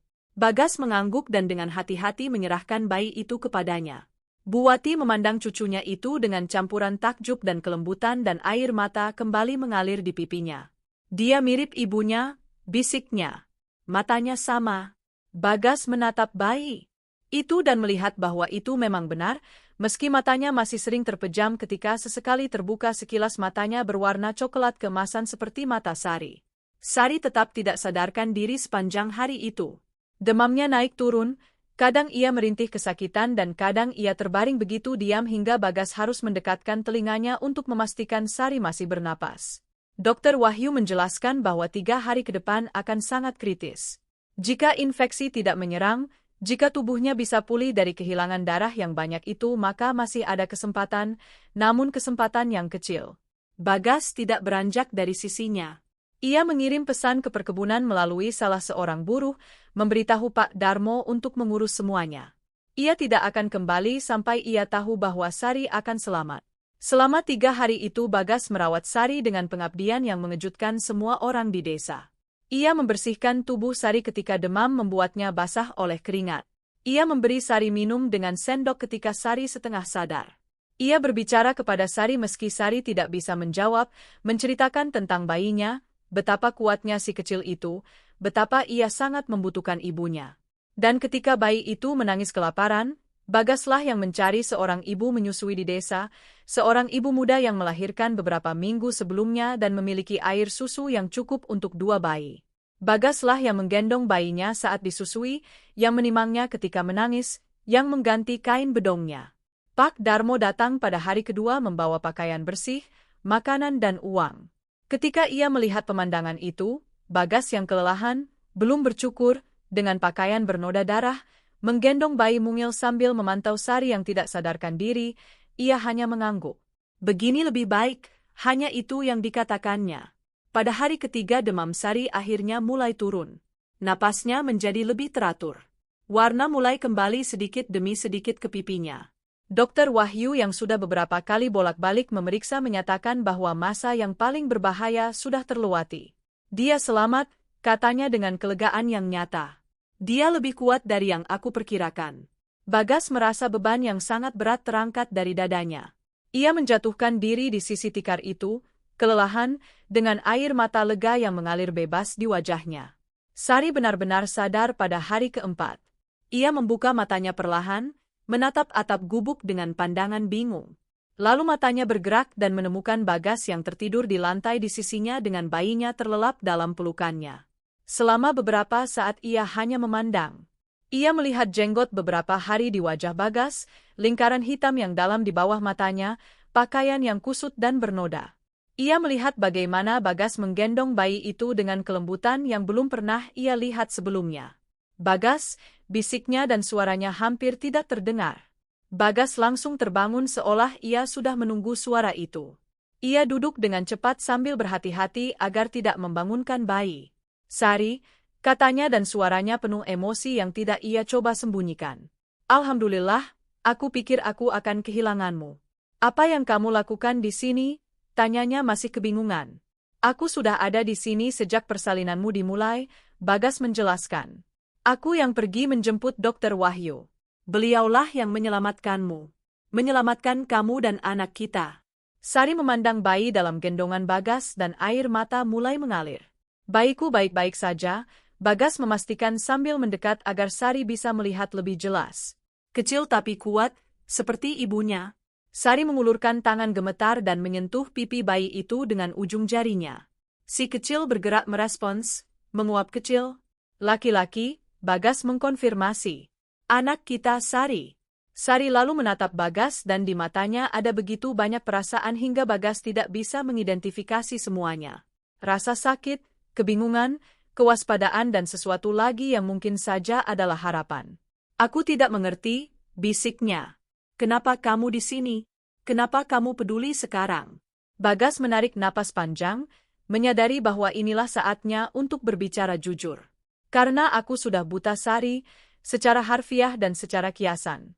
Aku tidak melihat apa yang ada di depan mataku sendiri. Aku tidak melihat nilaimu, kekuatanmu, kebaikanmu. Yang aku lihat hanya kebutuhanku sendiri, ketidaksabaranku sendiri, kesombonganku sendiri. Dan ketika akhirnya mataku terbuka, aku melihatmu memikul kayu bakar di pinggir jalan dalam keadaan hamil tua dengan tubuh yang sudah habis oleh semua yang aku lakukan padamu. Ia berhenti sebentar dan suaranya mulai pecah. Aku tidak mengharapkan kamu memaafkanku. Aku tidak mengharapkan kamu melupakan semua ini. Apa yang aku lakukan padamu memang tidak bisa dimaafkan. Tapi aku ingin kamu tahu bahwa aku akan melakukan semua yang ada dalam kemampuanku untuk memperbaiki meski hanya sebagian kecil dari kerusakan yang aku sebabkan. Anak ini adalah tanggung jawabku. Kamu adalah tanggung jawabku dan aku tidak akan mengecewakan kalian lagi. Sari memejamkan matanya dan air mata terus mengalir. Terlalu menyakitkan, bisiknya. Untuk percaya lagi, untuk meyakini lagi. Aku tidak tahu apakah aku bisa. Kamu tidak harus melakukannya sekarang, Bagas berkata dengan lembut. Tidak besok, tidak bulan depan, biarkan aku mencoba dulu. Biarkan aku membuktikan bahwa aku sudah berubah, bahwa aku bisa menjadi laki-laki yang seharusnya sudah ada dari awal. Sari tidak menjawab, ia hanya terus menatap bayinya dengan ekspresi yang mencampurkan cinta yang tak terhingga dengan rasa sakit yang begitu dalam hingga Bagas merasa hatinya seolah dibelah dua. Hari-hari berikutnya membawa perubahan yang cepat. Bagas tidak kembali ke perkebunan, ia tinggal di desa Karanganyar mengurus segalanya. Ia menyewa tukang kayu dari Kecamatan Boyolali untuk memperbaiki gubuk Sari agar layak huni. Ia mendatangkan Dokter Wahyu untuk memeriksa Sari secara rutin. Ia memastikan Sari mendapatkan makanan yang cukup, selimut tebal, kayu bakar yang sudah dibelah, semua yang ia butuhkan untuk pulih dan Sari perlahan mulai sembuh. Secara fisik tubuhnya pulih lebih dulu dengan makanan yang layak dan istirahat yang cukup. Warna kembali ke pipinya, luka-luka persalinannya mengering, ia mulai bisa duduk lalu berdiri lalu berjalan sedikit lalu merawat bayinya sendiri namun secara emosional lukanya jauh lebih dalam. Bagas melihat itu di mata Sari setiap kali Sari menatapnya. Kewaspadaan, ketidakpercayaan, rasa sakit yang belum pergi. Bagas memberinya ruang dan tidak menekannya. Ia datang setiap hari untuk menjenguk bayinya dan memastikan keduanya baik-baik saja namun ia tidak menuntut apapun dari Sari. Ia tidak meminta maaf lagi. Ia hanya menunjukkan hari demi hari bahwa ia ada di sana dan tidak akan pergi. 1 bulan berlalu, lalu 2 bulan. Musim hujan semakin deras namun gubuk itu kini sudah memiliki tungku kayu yang layak, dinding yang sudah diperbaiki dan atap yang tidak lagi bocor. Sari tidak lagi kedinginan, tidak lagi kelaparan. Bayi yang Sari beri nama Rizky tumbuh dengan kuat. Ia anak yang bertemperamen baik, jarang menangis dan tidurnya nyenyak. Matanya seperti mata ibunya dan rambutnya hitam seperti kedua orang tuanya. Bagas menghabiskan waktu berjam-jam hanya untuk memandanginya, terpesona oleh setiap gerakan kecil dan setiap suara yang dibuatnya. Barulah pada suatu sore Sari akhirnya berbicara kepada Bagas dari lubuk hatinya yang paling dalam. Bagas datang seperti biasa membawa kebutuhan sehari-hari dan menghabiskan waktu bersama Rizky. Ia sudah hampir pamit ketika Sari memanggilnya. Bagas, tunggu dulu. Ia berbalik dengan terkejut. Itu adalah pertama kalinya. Dalam berbulan-bulan Sari yang memulai percakapan. Ya. Sari menarik napas panjang. Aku perlu menyampaikan sesuatu dan aku butuh kamu mendengarkan tanpa memotong. Bagas mengangguk dan mendekat namun tetap menjaga jarak yang penuh hormat. Aku sudah mengamatimu selama berbulan-bulan ini, Sari mulai berkata dengan suara yang bergetar namun teguh. Aku melihat bagaimana kamu merawat Rizky, Bagaimana kamu memastikan aku punya semua yang aku butuhkan? Bagaimana kamu hadir setiap hari tanpa pernah absen? Dan aku melihat bahwa kamu sudah berubah, atau setidaknya aku melihat bahwa kamu sedang berusaha untuk berubah. Ia berhenti sebentar menatap Rizky yang tidur di buaian sederhana. Tapi aku tidak bisa melupakan. Aku tidak bisa berpura-pura bahwa apa yang terjadi itu tidak pernah ada. Kamu sudah menghancurkan aku, Bagas. Bukan hanya secara fisik meski aku hampir mati karenamu. Kamu menghancurkan aku dari dalam. Kamu membuatku merasa tidak berharga, merasa gagal sebagai perempuan dan sebagai istri dan rasa sakit itu tidak pergi hanya karena sekarang kamu merasa bersalah. Bagas ingin berkata sesuatu untuk membela niatnya namun ia memaksakan diri untuk tetap diam. Ia sudah berjanji untuk mendengarkan. Tapi Sari melanjutkan dan suaranya melunak sedikit. Namun aku juga melihat bahwa rasa sakit yang kamu sebabkan itu juga sedang menghancurkan dirimu sendiri. Aku melihat rasa bersalah di matamu. Aku melihat bagaimana kamu hampir tidak tidur. Aku melihat bagaimana kamu memandang Rizky dengan cinta yang begitu besar hingga rasanya menyakitkan untuk dipandang. Dan aku bertanya-tanya, aku terus bertanya-tanya apakah ada cara bagi semua ini untuk sembuh. Bukan kembali seperti semula, itu tidak mungkin, tapi mungkin sesuatu yang baru, sesuatu yang berbeda.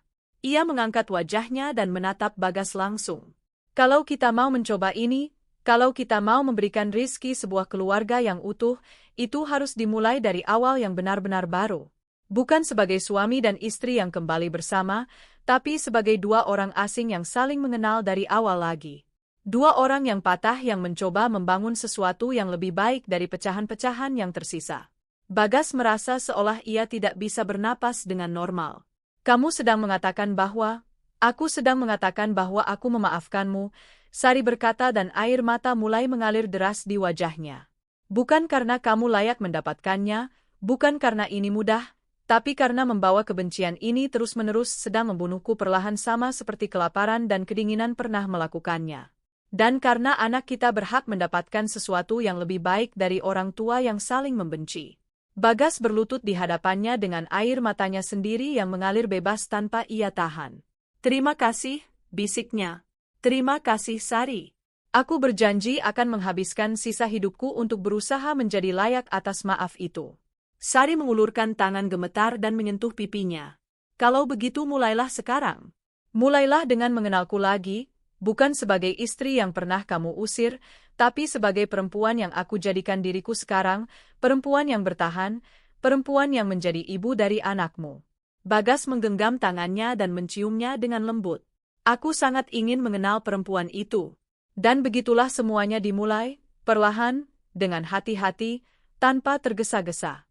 Bagas tetap tinggal di perkebunan Bagas namun ia menghabiskan sebagian besar waktunya di desa Karanganyar, bukan sebagai mantan suami yang menuntut hak-haknya kembali, melainkan sebagai tamu yang disambut, seorang teman yang sedikit demi sedikit mendapatkan kepercayaan. Untuk pertama kalinya dalam semua tahun mereka saling mengenal, mereka benar-benar berbicara satu sama lain. Benar-benar berbicara dari hati. Bagas menceritakan tentang perkebunan, tentang harapan-harapannya untuk masa depan, tentang bagaimana rasanya tumbuh besar di bawah tekanan ayah dan ibunya yang tidak pernah membiarkannya bernafas dengan bebas. Ia bercerita tentang bagaimana ayahnya selalu mengulang bahwa nama keluarga adalah segalanya, bahwa tidak ada penerus berarti semua kerja keras itu sia-sia, dan bagaimana kata-kata itu telah meresap ke dalam dirinya hingga menjadi obsesi yang mengalahkan segala akal sehat. Sari mendengarkan dengan tenang, kadang tanpa berkata apa-apa, hanya mendengarkan, dan itu saja sudah lebih dari cukup bagi Bagas yang bertahun-tahun tidak pernah merasa benar-benar didengar oleh siapapun.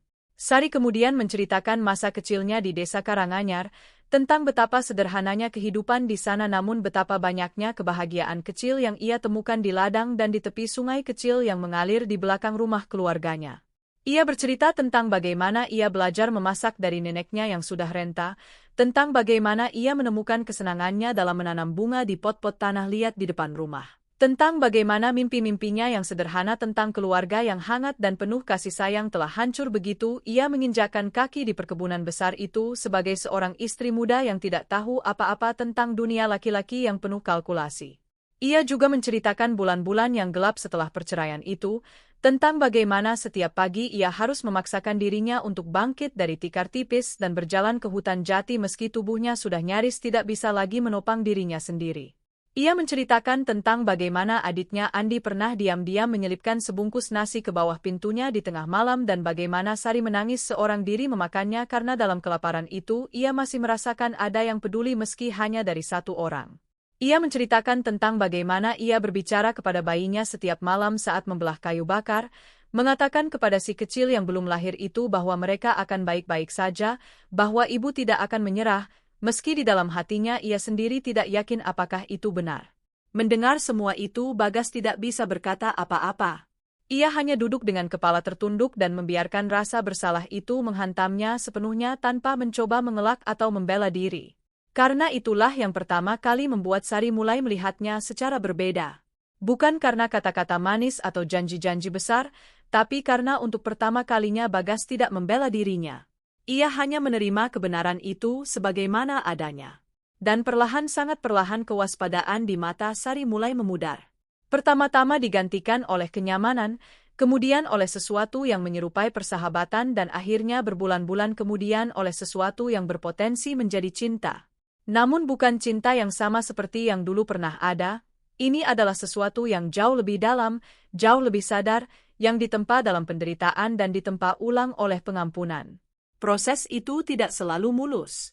Ada hari-hari ketika Sari tiba-tiba menjadi diam dan menarik diri tanpa alasan yang jelas dan Bagas belajar untuk tidak memaksanya bicara di hari-hari seperti itu. Ia belajar untuk cukup hadir saja, duduk di dekatnya sambil menggendong Rizky, membiarkan kehadiran itu berbicara lebih keras dari kata-kata manapun. Ada juga hari-hari ketika Sari tiba-tiba menangis di tengah percakapan yang biasa saja dan Bagas belajar bahwa tangisan itu bukan undangan untuk ia datang memberikan penjelasan atau pembelaan diri, melainkan hanya sebuah pelepasan yang memang perlu terjadi dan tugasnya hanyalah memastikan Sari tidak merasa sendirian dalam pelepasan itu. Ada satu malam di bulan ketiga ketika Bagas datang lebih larut dari biasanya karena ada urusan mendesak di perkebunan dan ia menemukan Sari duduk sendiri di depan gubuk yang sudah diperbaiki itu sambil memandang bintang-bintang dengan Rizky tidur di gendongannya. Ia hampir tidak ingin mengganggu pemandangan itu, namun Sari lebih dulu menoleh dan berkata dengan suara yang datar namun tidak dingin, "Aku tadi takut kamu tidak datang." Bagas terdiam mendengar itu. Bukan karena kata-katanya, tapi karena artinya. Karena Sari tidak akan mengatakan itu jika ia tidak sudah mulai bergantung pada kehadiran Bagas, meski sedikit, meski dengan penuh kehati-hatian. Dan bergantung berarti mempercayai, meski hanya setipis helai rambut. "Aku akan selalu datang," Bagas menjawab sambil duduk di sisinya. "Apapun yang terjadi, aku akan selalu datang." Sari tidak menjawab namun ia tidak pula berpaling. Mereka duduk berdua dalam keheningan yang nyaman di bawah langit malam yang penuh bintang dengan Rizky di antara mereka dan untuk pertama kalinya dalam waktu yang sangat lama Bagas merasakan sesuatu yang sudah lama hilang dari hidupnya, kedamaian yang sesungguhnya. Bukan kedamaian karena semua masalah sudah selesai, tapi kedamaian karena ia akhirnya berada di tempat yang benar, melakukan hal yang benar, menjadi orang yang seharusnya ia jadikan dirinya dari dulu. Sementara itu di perkebunan perubahan juga mulai terjadi. Pak Darmo yang selama ini mengelola segalanya sendirian tampak lebih ringan langkahnya sejak mengetahui bahwa Bagas sudah pergi menemui Sari dan tidak lagi berniat menikahi Melati. Orang tua itu menjalankan perkebunan dengan penuh dedikasi seperti yang selalu ia lakukan namun kini ada senyum yang lebih sering muncul di wajahnya yang sudah keriput. Para pekerja perkebunan juga merasakan perubahan pada Bagas. Ia yang dulu datang ke ladang dengan tatapan tegang dan pertanyaan-pertanyaan yang terasa seperti ujian kini datang dengan sikap yang berbeda, lebih sabar, lebih mau mendengar, lebih manusiawi. Seorang buruh tua bernama Karto yang sudah bekerja di perkebunan itu sejak zaman ayah Bagas pernah berkata kepada Pak Darmo suatu pagi, "Ada yang berbeda dari tuan kita sekarang. Seperti orang yang sudah menemukan kembali jiwanya yang hilang." Pak Darmo hanya mengangguk sambil tersenyum kecil. "Kamu benar Karto," katanya. "Ada kalanya manusia memang harus jatuh sedalam-dalamnya dulu sebelum benar-benar bisa bangkit menjadi dirinya yang seutuhnya." Pada suatu sore di akhir bulan keempat setelah Rizky lahir, Bagas mengusulkan untuk mengajak Sari dan Rizky berjalan-jalan ke tepi sawah padi di luar desa. Awalnya Sari ragu namun Andi, adiknya yang selalu berpihak padanya, meyakinkan bahwa udara segar akan bagus untuk Rizky dan akhirnya Sari setuju. Mereka berjalan perlahan menyusuri jalan tanah yang diapit oleh sawah padi yang mulai menghijau dengan Rizky yang terjaga dan menatap sekelilingnya dengan mata bundar penuh keheranan. Itu adalah pertama kalinya Rizky benar-benar dibawa keluar jauh dari gubuk dan bayi itu tampak terpesona oleh angin yang menyentuh wajahnya, oleh suara air di parit irigasi, oleh warna hijau yang membentang luas di sekelilingnya. Bagas memandang bayinya dengan ekspresi yang tidak bisa ia sembunyikan, sebuah kekaguman yang murni dan tulus yang tidak ada hubungannya dengan keinginan memiliki penerus atau melanjutkan nama keluarga. Ini adalah kekaguman seorang ayah yang menatap anaknya dan merasakan bahwa tidak ada hal lain di dunia ini yang lebih penting dari momen ini. Sari yang berjalan di sisinya menangkap ekspresi itu dan untuk pertama kalinya sejak semua yang terjadi, ia merasakan sesuatu yang hangat tumbuh di dalam dadanya, sesuatu yang tidak ia izinkan tumbuh selama berbulan-bulan karena terlalu takut untuk membiarkannya ada. Mereka berhenti di bawah sebatang pohon jati besar di tepi sawah dan duduk di atas akar-akarnya yang menonjol dari tanah. Rizky tertidur di gendongan Sari sementara mereka duduk berdampingan untuk pertama kalinya tanpa tembok tebal di antara mereka, tanpa kewaspadaan yang menghalangi, hanya dua orang yang perlahan belajar satu sama lain dari awal. Kamu tahu, Bagas berkata dengan suara pelan sambil menatap hamparan sawah di hadapannya. Dulu aku selalu melihat sawah ini sebagai angka-angka dalam buku catatan. Berapa ton panen, berapa rupiah keuntungan, berapa pekerja yang dibutuhkan. Tapi hari ini aku melihatnya dan yang aku pikirkan hanya betapa Rizky pasti akan senang berlari-lari di sini kalau dia sudah besar nanti. Sari melirik ke arahnya dengan ekspresi yang sulit dibaca. Lalu dengan sangat pelan ia berkata, itu pertama kalinya kamu berbicara tentang masa depan tanpa terdengar seperti seseorang yang sedang membuat rencana bisnis. Bagas menoleh ke arahnya dan mereka berpandangan sejenak sebelum keduanya tanpa berencana tersenyum bersamaan, senyum kecil yang canggung dan hangat sekaligus, seperti dua orang yang baru menyadari bahwa mereka ternyata masih bisa tertawa bersama meski sudah melalui begitu banyak kehancuran. Itu adalah senyum pertama yang benar-benar tulus yang pernah mereka tukarkan satu sama lain, bukan senyum dari rasa sopan atau kebiasaan, tapi senyum yang tumbuh dari sesuatu yang asli. Dan keduanya menyadari artinya tanpa perlu mengucapkannya. Minggu-minggu berikutnya Rizky tumbuh dengan cepat seperti tanaman yang akhirnya mendapat cukup sinar matahari dan air setelah lama kekurangan. Pipinya mulai berisi, tangisannya semakin kuat dan bermakna, matanya yang coklat keemasan semakin sering terbuka lebar menatap dunia dengan rasa ingin tahu yang tak ada habisnya. Bagas hadir untuk setiap perkembangan itu. Ia ada ketika untuk pertama kalinya Rizky mengeluarkan suara gurgling kecil yang terdengar seperti tawa. Ia ada ketika untuk pertama kalinya Rizky meraih jari Bagas dengan genggaman mungil yang mengejutkan kuatnya dan tidak mau melepaskannya.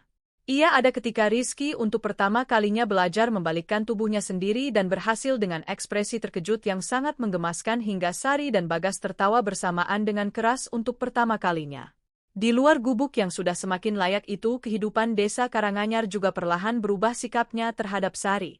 Awalnya kedatangan Bagas setiap hari dipandang dengan berbisik-bisik dan tatapan penuh pertanyaan.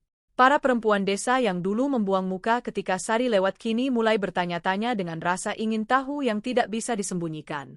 Adalah Embok Ijah, seorang perempuan setengah baya yang terkenal sebagai tukang gosip terbesar di desa, yang pertama kali mendekati Sari secara langsung. Ia datang pagi-pagi dengan membawa sepiring onde-onde buatannya dan mengetuk pintu dengan berpura-pura bahwa itu adalah kunjungan biasa. Aku dengar bayimu sudah sehat sekarang, katanya sambil matanya jelalatan melihat ke dalam gubuk mencari-cari Bagas. Alhamdulillah ya, Sari menjawab dengan sopan tanpa membuka pintu lebih lebar. Rizky baik-baik saja. Embok Ijah yang tidak berhasil mendapatkan informasi yang ia inginkan akhirnya pergi dengan membawa serta rasa penasarannya namun meninggalkan piring onde-onde di depan pintu. Dan anehnya tindakan kecil itu, piring kue yang ditinggalkan bukan dari rasa kasihan melainkan dari rasa ingin tahu yang campur aduk dengan rasa tidak enak. Terasa berbeda dari semua belas kasihan yang selama berbulan-bulan diterima Sari dari orang-orang yang memandangnya sebelah mata. Setidaknya kali ini orang itu datang karena menganggap Sari sudah menjadi sesuatu yang menarik untuk didekati, bukan sesuatu yang memalukan untuk dihindari. Perlahan desa itu mulai menerima kenyataan bahwa Bagas, tuan perkebunan itu, memang benar-benar datang setiap hari bukan untuk sekadar memenuhi kewajiban melainkan karena ia memilih untuk ada di sana. Dan pilihan itu mengubah cara pandang orang banyak, Karena di mata masyarakat Jawa pilihan seorang laki-laki yang datang mengakui dan merawat adalah sebuah pernyataan yang tidak perlu kata-kata. Keluarga Sari sendiri mengalami perubahan yang lebih lambat dan lebih menyakitkan. Pak Slamet, ayah Sari yang keras, tetap tidak mau berinteraksi dengan Bagas meski keduanya pernah berpapasan di jalan desa. Ia hanya berjalan melewati Bagas seolah laki-laki itu tidak ada, namun Bagas tidak pernah merespons dengan ketersinggungan. Setiap kali itu terjadi, ia hanya membungkuk hormat kepada Pak Slamet tanpa mengharapkan balasan. Buati di sisi lain sudah jauh lebih lunak. Sejak malam persalinan yang mengerikan itu dan sejak ia melihat Bagas duduk sepanjang malam di lantai gubuk sambil menggendong Rizky, sesuatu dalam dirinya sudah tidak bisa membencinya dengan penuh lagi. Ia masih tidak sepenuhnya percaya, tapi ia tidak lagi bisa menolak bahwa laki-laki ini sedang benar-benar berusaha. Buati mulai datang ke gubuk Sari lebih sering, awalnya dengan alasan ingin melihat Rizky, namun lama-kelamaan juga untuk duduk bersama Sari dan berbicara tentang hal-hal kecil seperti yang biasa dilakukan ibu dan anak. Pada suatu hari ia tiba-tiba berkata kepada Sari tanpa basa-basi sambil mengupas singkong untuk makan siang, "Aku minta maaf karena dulu tidak membelamu." Sari yang tidak menduga kata-kata itu berhenti bergerak. "Ibu tidak perlu," Sari mulai berkata, namun Buati menggeleng. "Aku harus mengatakannya. Aku terlalu sibuk memikirkan nama keluarga dan apa kata orang sampai aku lupa bahwa kamu adalah anakku. Aku membiarkanmu kelaparan di bawah atap ini. Aku membiarkanmu bekerja seperti itu dalam keadaan hamil tua dan aku tidak melakukan apa-apa. Itu tidak bisa kumaafkan dari diriku sendiri." Sari meletakkan pekerjaannya dan memeluk ibunya, pertama kali setelah waktu yang sangat panjang. Buati yang kaku sejenak akhirnya memeluk balik dan keduanya menangis dalam pelukan itu, bukan tangisan yang memperumit segalanya melainkan tangisan yang membersihkan, yang melepaskan, yang menyembuhkan. Andi, adik Sari yang selama ini menjadi satu-satunya orang yang tetap berada di sisinya di saat paling gelap, menjadi orang pertama dalam keluarga itu yang benar-benar akrab dengan Bagas. Pemuda itu berusia 20 tahunan, bertubuh lebih kurus dari Bagas namun memiliki semangat kerja yang tidak kalah keras. Ia tertarik ketika Bagas pada suatu kesempatan berbicara tentang teknik irigasi yang lebih baik untuk sawah dan dari sana percakapan mereka berlanjut ke topik-topik pertanian lainnya. Bagas yang melihat kecerdasan dan kemauan keras pada Andi mulai memberinya kesempatan belajar di perkebunan beberapa hari dalam seminggu. Andi yang selama ini hanya mengenal pertanian skala kecil menyerap semua pengetahuan itu dengan cepat dan bersemangat. Sari melihat perkembangan itu dengan perasaan yang campur aduk. Di satu sisi ia senang melihat adiknya mendapatkan kesempatan yang lebih baik. Di sisi lain ia tidak bisa tidak merasakan betapa ironisnya bahwa laki-laki yang pernah menghancurkan hidupnya kini sedang membangun masa depan adiknya. Ketika ia menyampaikan perasaan itu kepada Bagas pada suatu malam, Bagas tidak membela diri. Ia hanya berkata, "Kamu benar untuk merasa seperti itu. Ironi itu nyata dan aku tidak akan mencoba menyangkalnya. Yang bisa aku lakukan hanyalah memastikan bahwa ke depannya tindakanku selalu lebih besar dari kata-kataku." Dan jawaban itu, jawaban yang tidak mencoba memutar balik kebenaran atau mencari simpati, adalah jawaban yang paling tepat yang bisa Bagas berikan. Satu hari menjelang ulang tahun pertama Rizky, Bagas datang ke gubuk dengan membawa serta Pak Darmo. Orang tua itu membawa bingkisan kecil berisi kain batik halus untuk Sari dan mainan sederhana dari kayu untuk Rizky.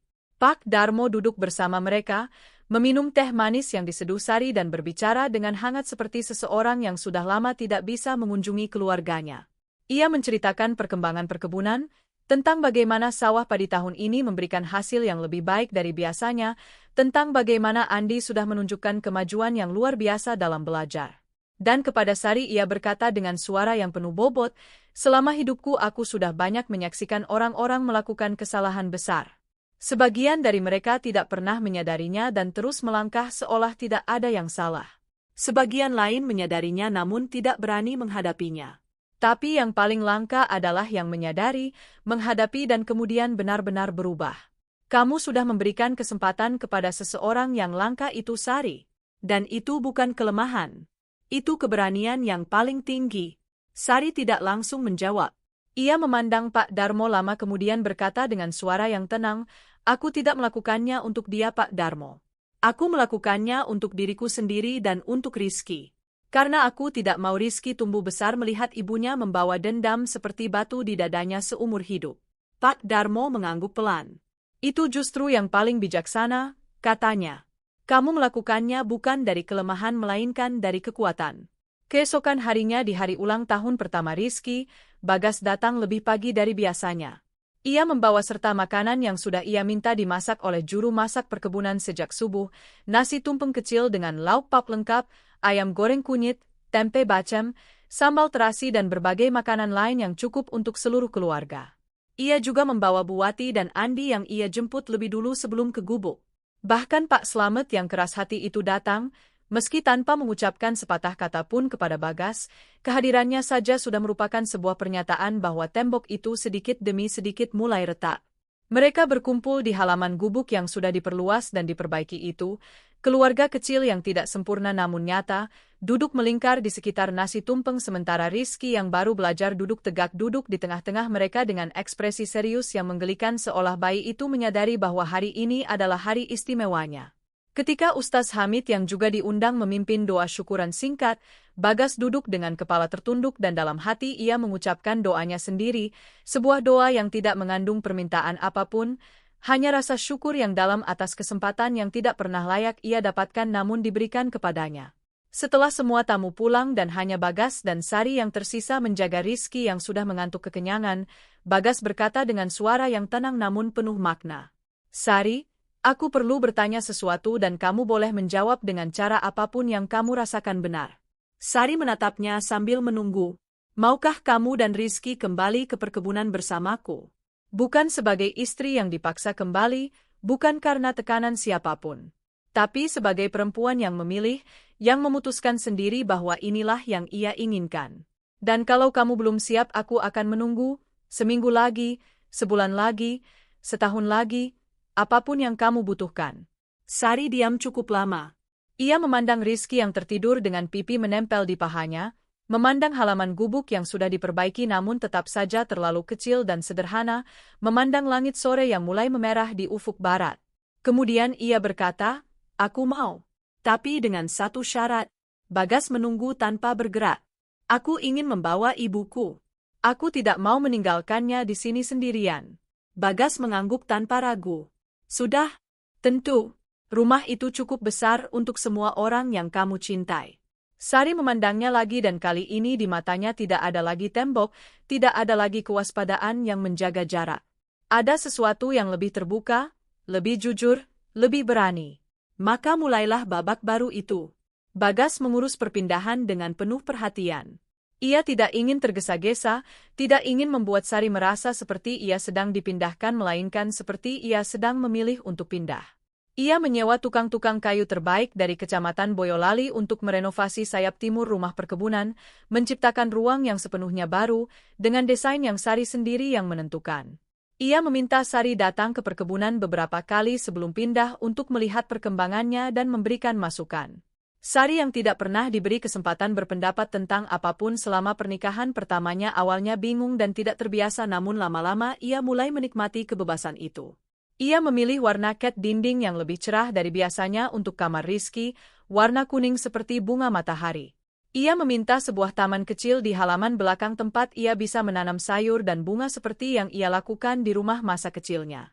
Ia meminta rak-rak kayu di dapur tempat ia bisa menyimpan rempah-rempah dan bahan-bahan masakan dengan rapi. Dan setiap permintaannya itu dipenuhi Bagas tanpa satu pun keluhan atau pertanyaan. Kepindahan itu terjadi pada suatu pagi yang cerah dengan langit biru tanpa awan. Bu Wati ikut dengan membawa serta 2 koper tua miliknya yang sudah menemaninya sejak muda. Andi membantu mengangkut barang-barang sambil bernyanyi kecil dengan ceria seperti adik yang memang dari dulu paling tidak bisa menyembunyikan perasaannya. Bahkan Pak Slamet yang keras hati itu hadir untuk mengantar, berdiri di depan gubuk yang sudah kosong itu dengan tangan bersedekap dan tatapan yang tidak bisa dibaca namun di sudut matanya ada sesuatu yang Sari kenali sebagai rasa lega yang disembunyikan dengan susah payah. Ketika Sari berpamitan kepadanya Pak Slamet tidak memeluknya, tidak pula mengucapkan kata-kata yang indah. Ia hanya menepuk bahu putrinya sekali dan berkata dengan suara yang parau, jaga dirimu. Dan bagi Sari yang sudah cukup lama belajar membaca bahasa diam ayahnya, kata-kata singkat itu mengandung semua yang tidak bisa Pak Slamet ucapkan, rasa bersalah, rasa sayang, harapan dan doa yang tidak terucap. Kehidupan di perkebunan dengan Sari di dalamnya terasa sangat berbeda dari sebelumnya. Sari yang kembali bukanlah Sari yang dulu, gadis muda yang penurut dan diam yang tidak pernah berani berpendapat. Ia adalah perempuan yang sudah merasakan sendiri apa artinya kehilangan segalanya dan bertahan. Ia lebih tegas, lebih berani bersuara, lebih tahu apa yang ia inginkan dan yang tidak ia inginkan.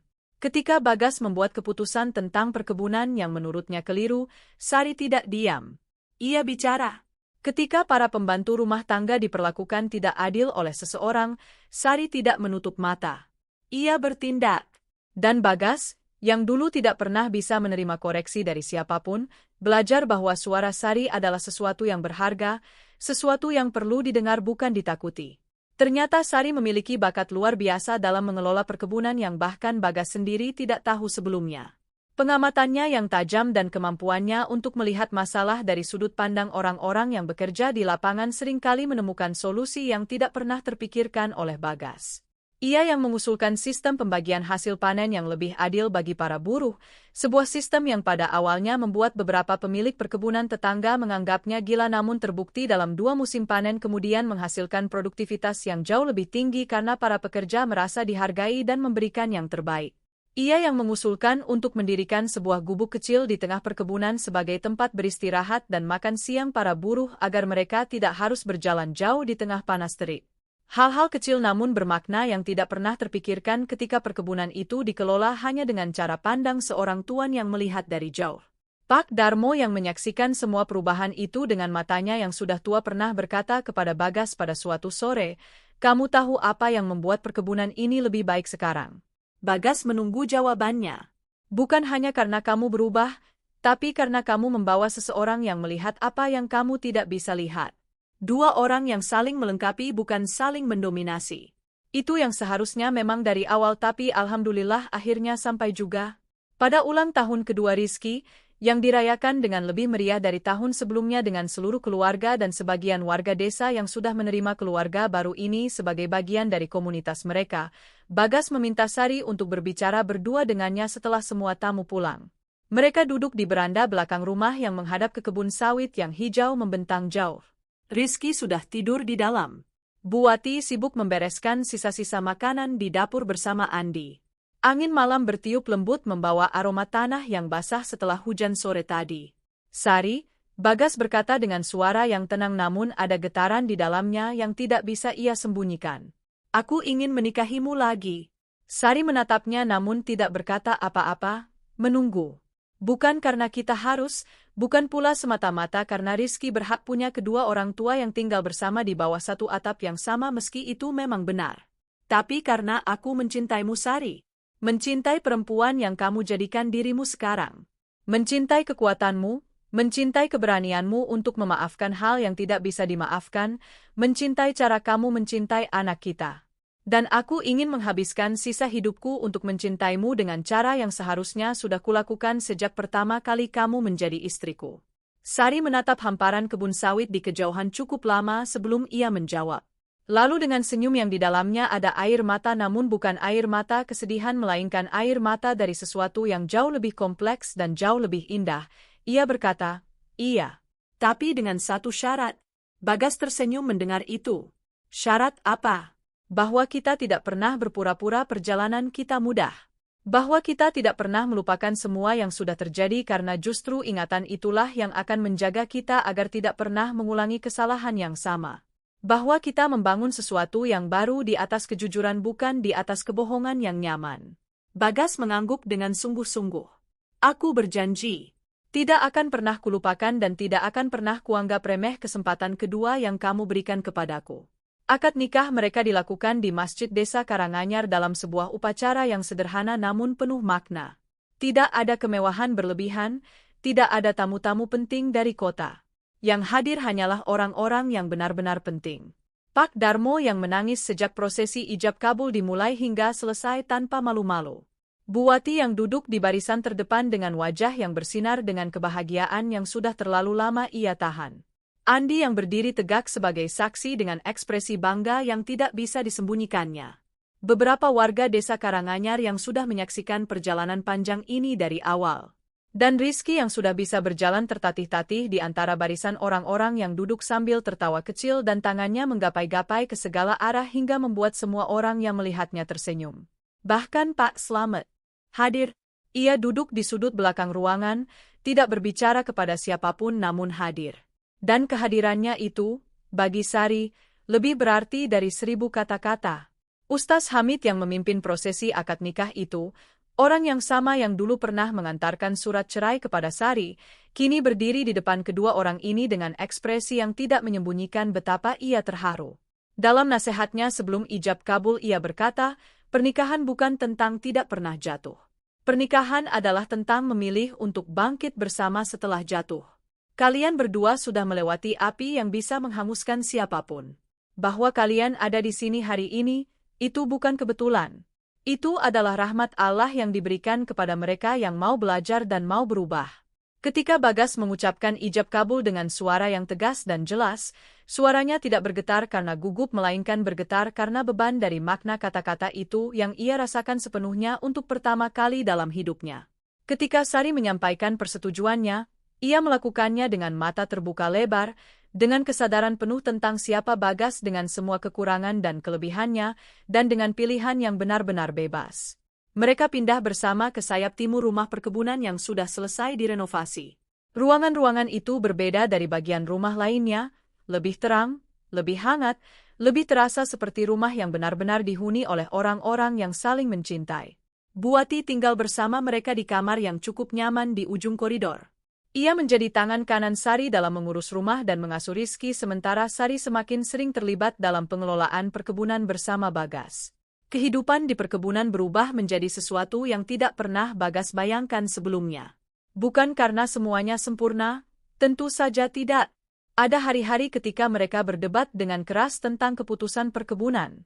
Ada hari-hari ketika bayangan masa lalu muncul tiba-tiba dan Sari terdiam dengan tatapan yang jauh dan Bagas belajar untuk tidak panik ketika itu terjadi melainkan cukup duduk di dekatnya dan berkata, aku di sini.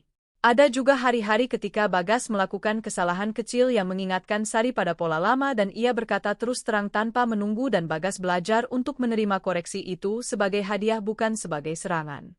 Apa yang membuat kehidupan itu berbeda bukan ketiadaan masalah melainkan cara mereka menghadapi masalah. Dengan berbicara, dengan mendengar, dengan percaya bahwa yang satu tidak ingin menghancurkan yang lain. 2 tahun setelah pernikahan kedua mereka lahirlah seorang putri yang mereka beri nama Nisa. Anak yang lahir di rumah perkebunan yang sudah tidak lagi terasa seperti penjara bagi Sari melainkan seperti rumah yang sesungguhnya. Rizky yang sudah berusia 3 tahun menyambut adiknya dengan rasa ingin tahu yang besar dan sedikit cemburu yang sangat wajar hingga membuat Sari dan Bagas tertawa bersama setiap kali melihatnya menatap Nisa dengan ekspresi penuh pertimbangan. Setahun kemudian lahir putra ketiga yang mereka beri nama Dani, dan 2 tahun berikutnya lahir putri bungsu mereka Ayu. Rumah perkebunan yang dulu hanya dihuni oleh kesunyian dan kesombongan seorang laki-laki kini dipenuhi oleh suara tawa anak-anak, oleh aroma masakan dari dapur yang selalu aktif, oleh suara gamelan kecil yang sesekali dimainkan Sari di sore hari sambil mengajari anak-anaknya. Pak Darmo hidup cukup lama untuk menyaksikan kelahiran semua anak-anak itu. Ketika ia akhirnya meninggal di usia 78 tahun dikelilingi oleh keluarga Bagas yang sudah menganggapnya seperti kakek sendiri, kata-kata terakhirnya kepada Bagas adalah, kamu sudah melakukan hal yang benar nak. Pada akhirnya kamu melakukan hal yang benar dan itu yang paling penting. Kepergian Pak Darmo meninggalkan duka yang dalam bagi seluruh keluarga terutama bagi Bagas yang kehilangan satu-satunya orang yang selama ini berani berkata jujur kepadanya bahkan di saat-saat paling gelap. Namun Bagas tahu bahwa cara terbaik untuk menghormati warisan orang tua itu adalah dengan terus menjadi versi dirinya yang lebih baik setiap harinya. Bagas mulai rutin mengajak anak-anaknya mengunjungi desa Karanganyar, tidak hanya untuk menjenguk Pak Slamet yang semakin tua dan Bu Wati yang sudah lama tinggal bersama mereka di perkebunan, namun juga untuk memastikan anak-anaknya tahu dari mana asal-usul mereka dari sisi ibu. Bekas gubuk tempat Sari pernah berjuang sendirian itu sudah lama diubah menjadi sebuah gudang kecil tempat menyimpan beras dan bahan makanan yang kemudian didistribusikan gratis kepada keluarga-keluarga paling miskin di desa setiap musim panen. Itulah cara Bagas mengingat apa yang pernah terjadi, bukan dengan menyimpan penyesalan sebagai beban yang melumpuhkan melainkan dengan mengubahnya menjadi tindakan nyata yang bermakna. Pada suatu malam bertahun-tahun kemudian ketika Rizky sudah berusia 8 tahun dan ketiga adiknya sudah tidur lelap di kamar masing-masing, Bagas dan Sari duduk berdua di beranda rumah memandang bintang-bintang yang bertaburan di langit malam yang jernih. Angin bertiup lembut membawa aroma tanah dan daun sawit yang basah setelah hujan sore. "Apakah kamu menyesal?" Bagas bertanya dengan suara pelan. "Menyesal atas apa?" "Memaafkanku. Kembali. Memilih untuk membangun ini semua." Sari tidak langsung menjawab seperti selalu ia lakukan untuk pertanyaan-pertanyaan penting. Ia menatap langit malam itu dengan tenang sebelum akhirnya berkata, "Kadang aku bertanya-tanya bagaimana jadinya kalau semua itu tidak pernah terjadi. Kalau kamu tidak pernah menceraikanku, kalau Rizky lahir di rumah ini dari awal, kalau aku tidak pernah harus membelah kayu di hutan jati itu dengan perut yang besar sambil menahan lapar." Ia berhenti sejenak. "Tapi kemudian aku sadar bahwa kalau itu semua tidak terjadi, kita tidak akan pernah menjadi siapa kita sekarang. Dulu kita menikah bukan karena cinta tapi karena kewajiban dan kebutuhan. Kamu butuh penerus dan keluargaku butuh kemapanan. Itu bukan fondasi yang cukup untuk membangun sesuatu yang nyata." Ia menggenggam tangan Bagas. "Yang terjadi itu sangat menyakitkan. Hampir menghancurkanku sampai ke akar-akarnya. Tapi juga membuatku menemukan kekuatan yang tidak pernah aku tahu ada di dalam diriku sendiri. Dan ketika kita bertemu lagi setelah semua itu, kita bertemu sebagai orang yang berbeda, orang yang lebih jujur, orang yang tahu betul apa artinya kehilangan dan apa artinya mendapat kembali. Cinta yang tumbuh dari situ adalah cinta yang berbeda kualitasnya dari cinta yang belum pernah diuji." Bagas menggenggam tangannya erat. "Aku tidak layak mendapat maafmu," katanya. "Tidak ada yang layak mendapat maaf," Sari menjawab dengan bijaksana. "Itulah mengapa disebut rahmat. Maaf itu bukan upah yang diberikan kepada yang layak menerimanya. Maaf adalah pilihan yang dibuat oleh mereka yang cukup kuat untuk melepaskan beban. Aku memaafkanmu bukan karena kamu sudah cukup menderita atau cukup meminta. Aku memaafkanmu karena membawa kebencian itu terus-menerus hanya akan menghancurkan diriku sendiri dan aku memilih untuk tidak hancur." Bagas menatapnya dalam keheningan malam itu dan di dalam matanya ada sesuatu yang tidak pernah ada di sana dulu, kerendahan hati yang sesungguhnya, bukan kerendahan hati yang dibuat-buat atau yang lahir dari rasa malu sesaat, melainkan kerendahan hati yang tumbuh dari pengalaman jatuh paling dalam dan menerima tangan yang terulur dari orang yang paling berhak untuk tidak mengulurkannya. "Kita diberkahi," katanya akhirnya. "Ya," Sari setuju, "tapi kita juga bekerja keras untuk ini. Berkah tidak datang tanpa kerja keras dan maaf tidak datang tanpa keberanian. Itulah yang ingin kuajarkan kepada anak-anak kita, bahwa kesempatan kedua itu ada tapi hanya untuk mereka yang benar-benar berubah, bukan hanya berjanji untuk berubah." Dari dalam rumah terdengar suara Rizky terbangun dan memanggil ibunya. Keduanya tersenyum bersamaan. Sari berdiri namun sebelum masuk ia menoleh sekali lagi ke arah Bagas dan berkata dengan suara yang hangat, "Terima kasih sudah tidak menyerah. Terima kasih sudah membuktikan bahwa perubahan itu memang mungkin." Bagas mencium tangannya dengan lembut. "Terima kasih sudah memberiku kesempatan untuk membuktikannya." Tahun-tahun berikutnya berlangsung dalam irama yang penuh dengan momen-momen kecil yang indah yang tidak pernah dianggap remeh oleh keduanya.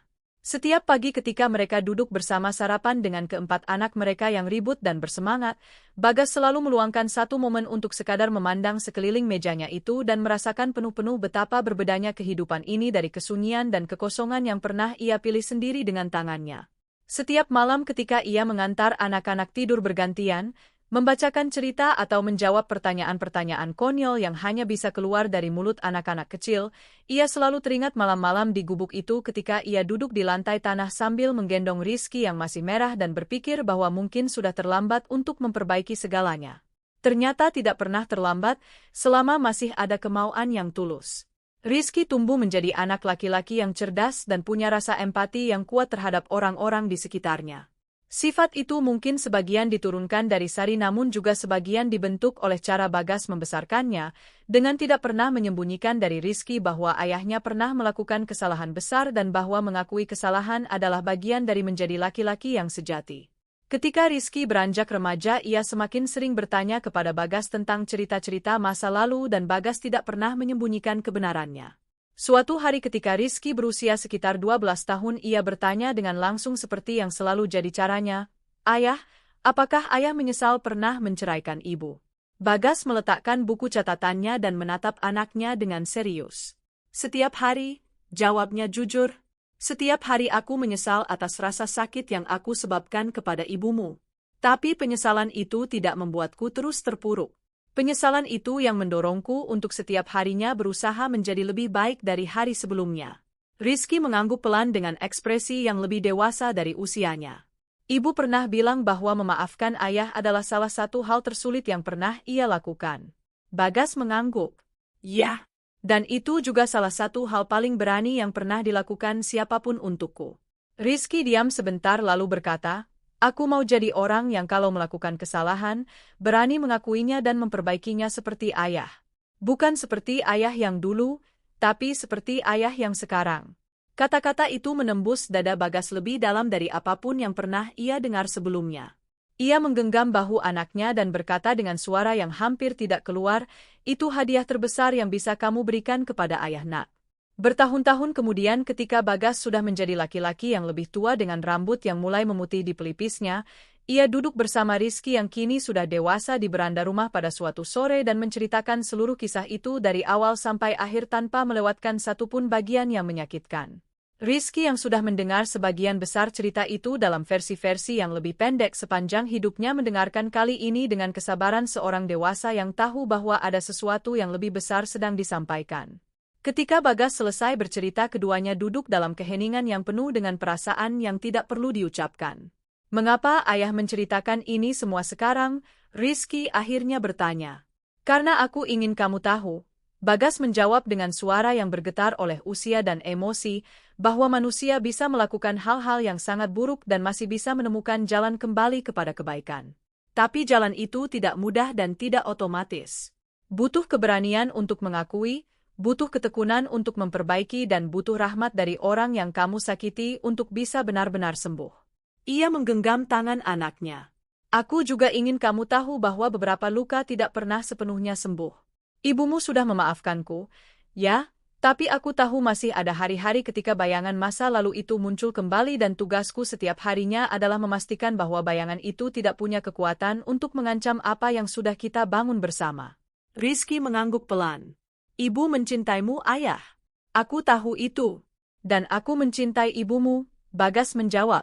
Tapi cinta saja tidak cukup untuk menghapus masa lalu.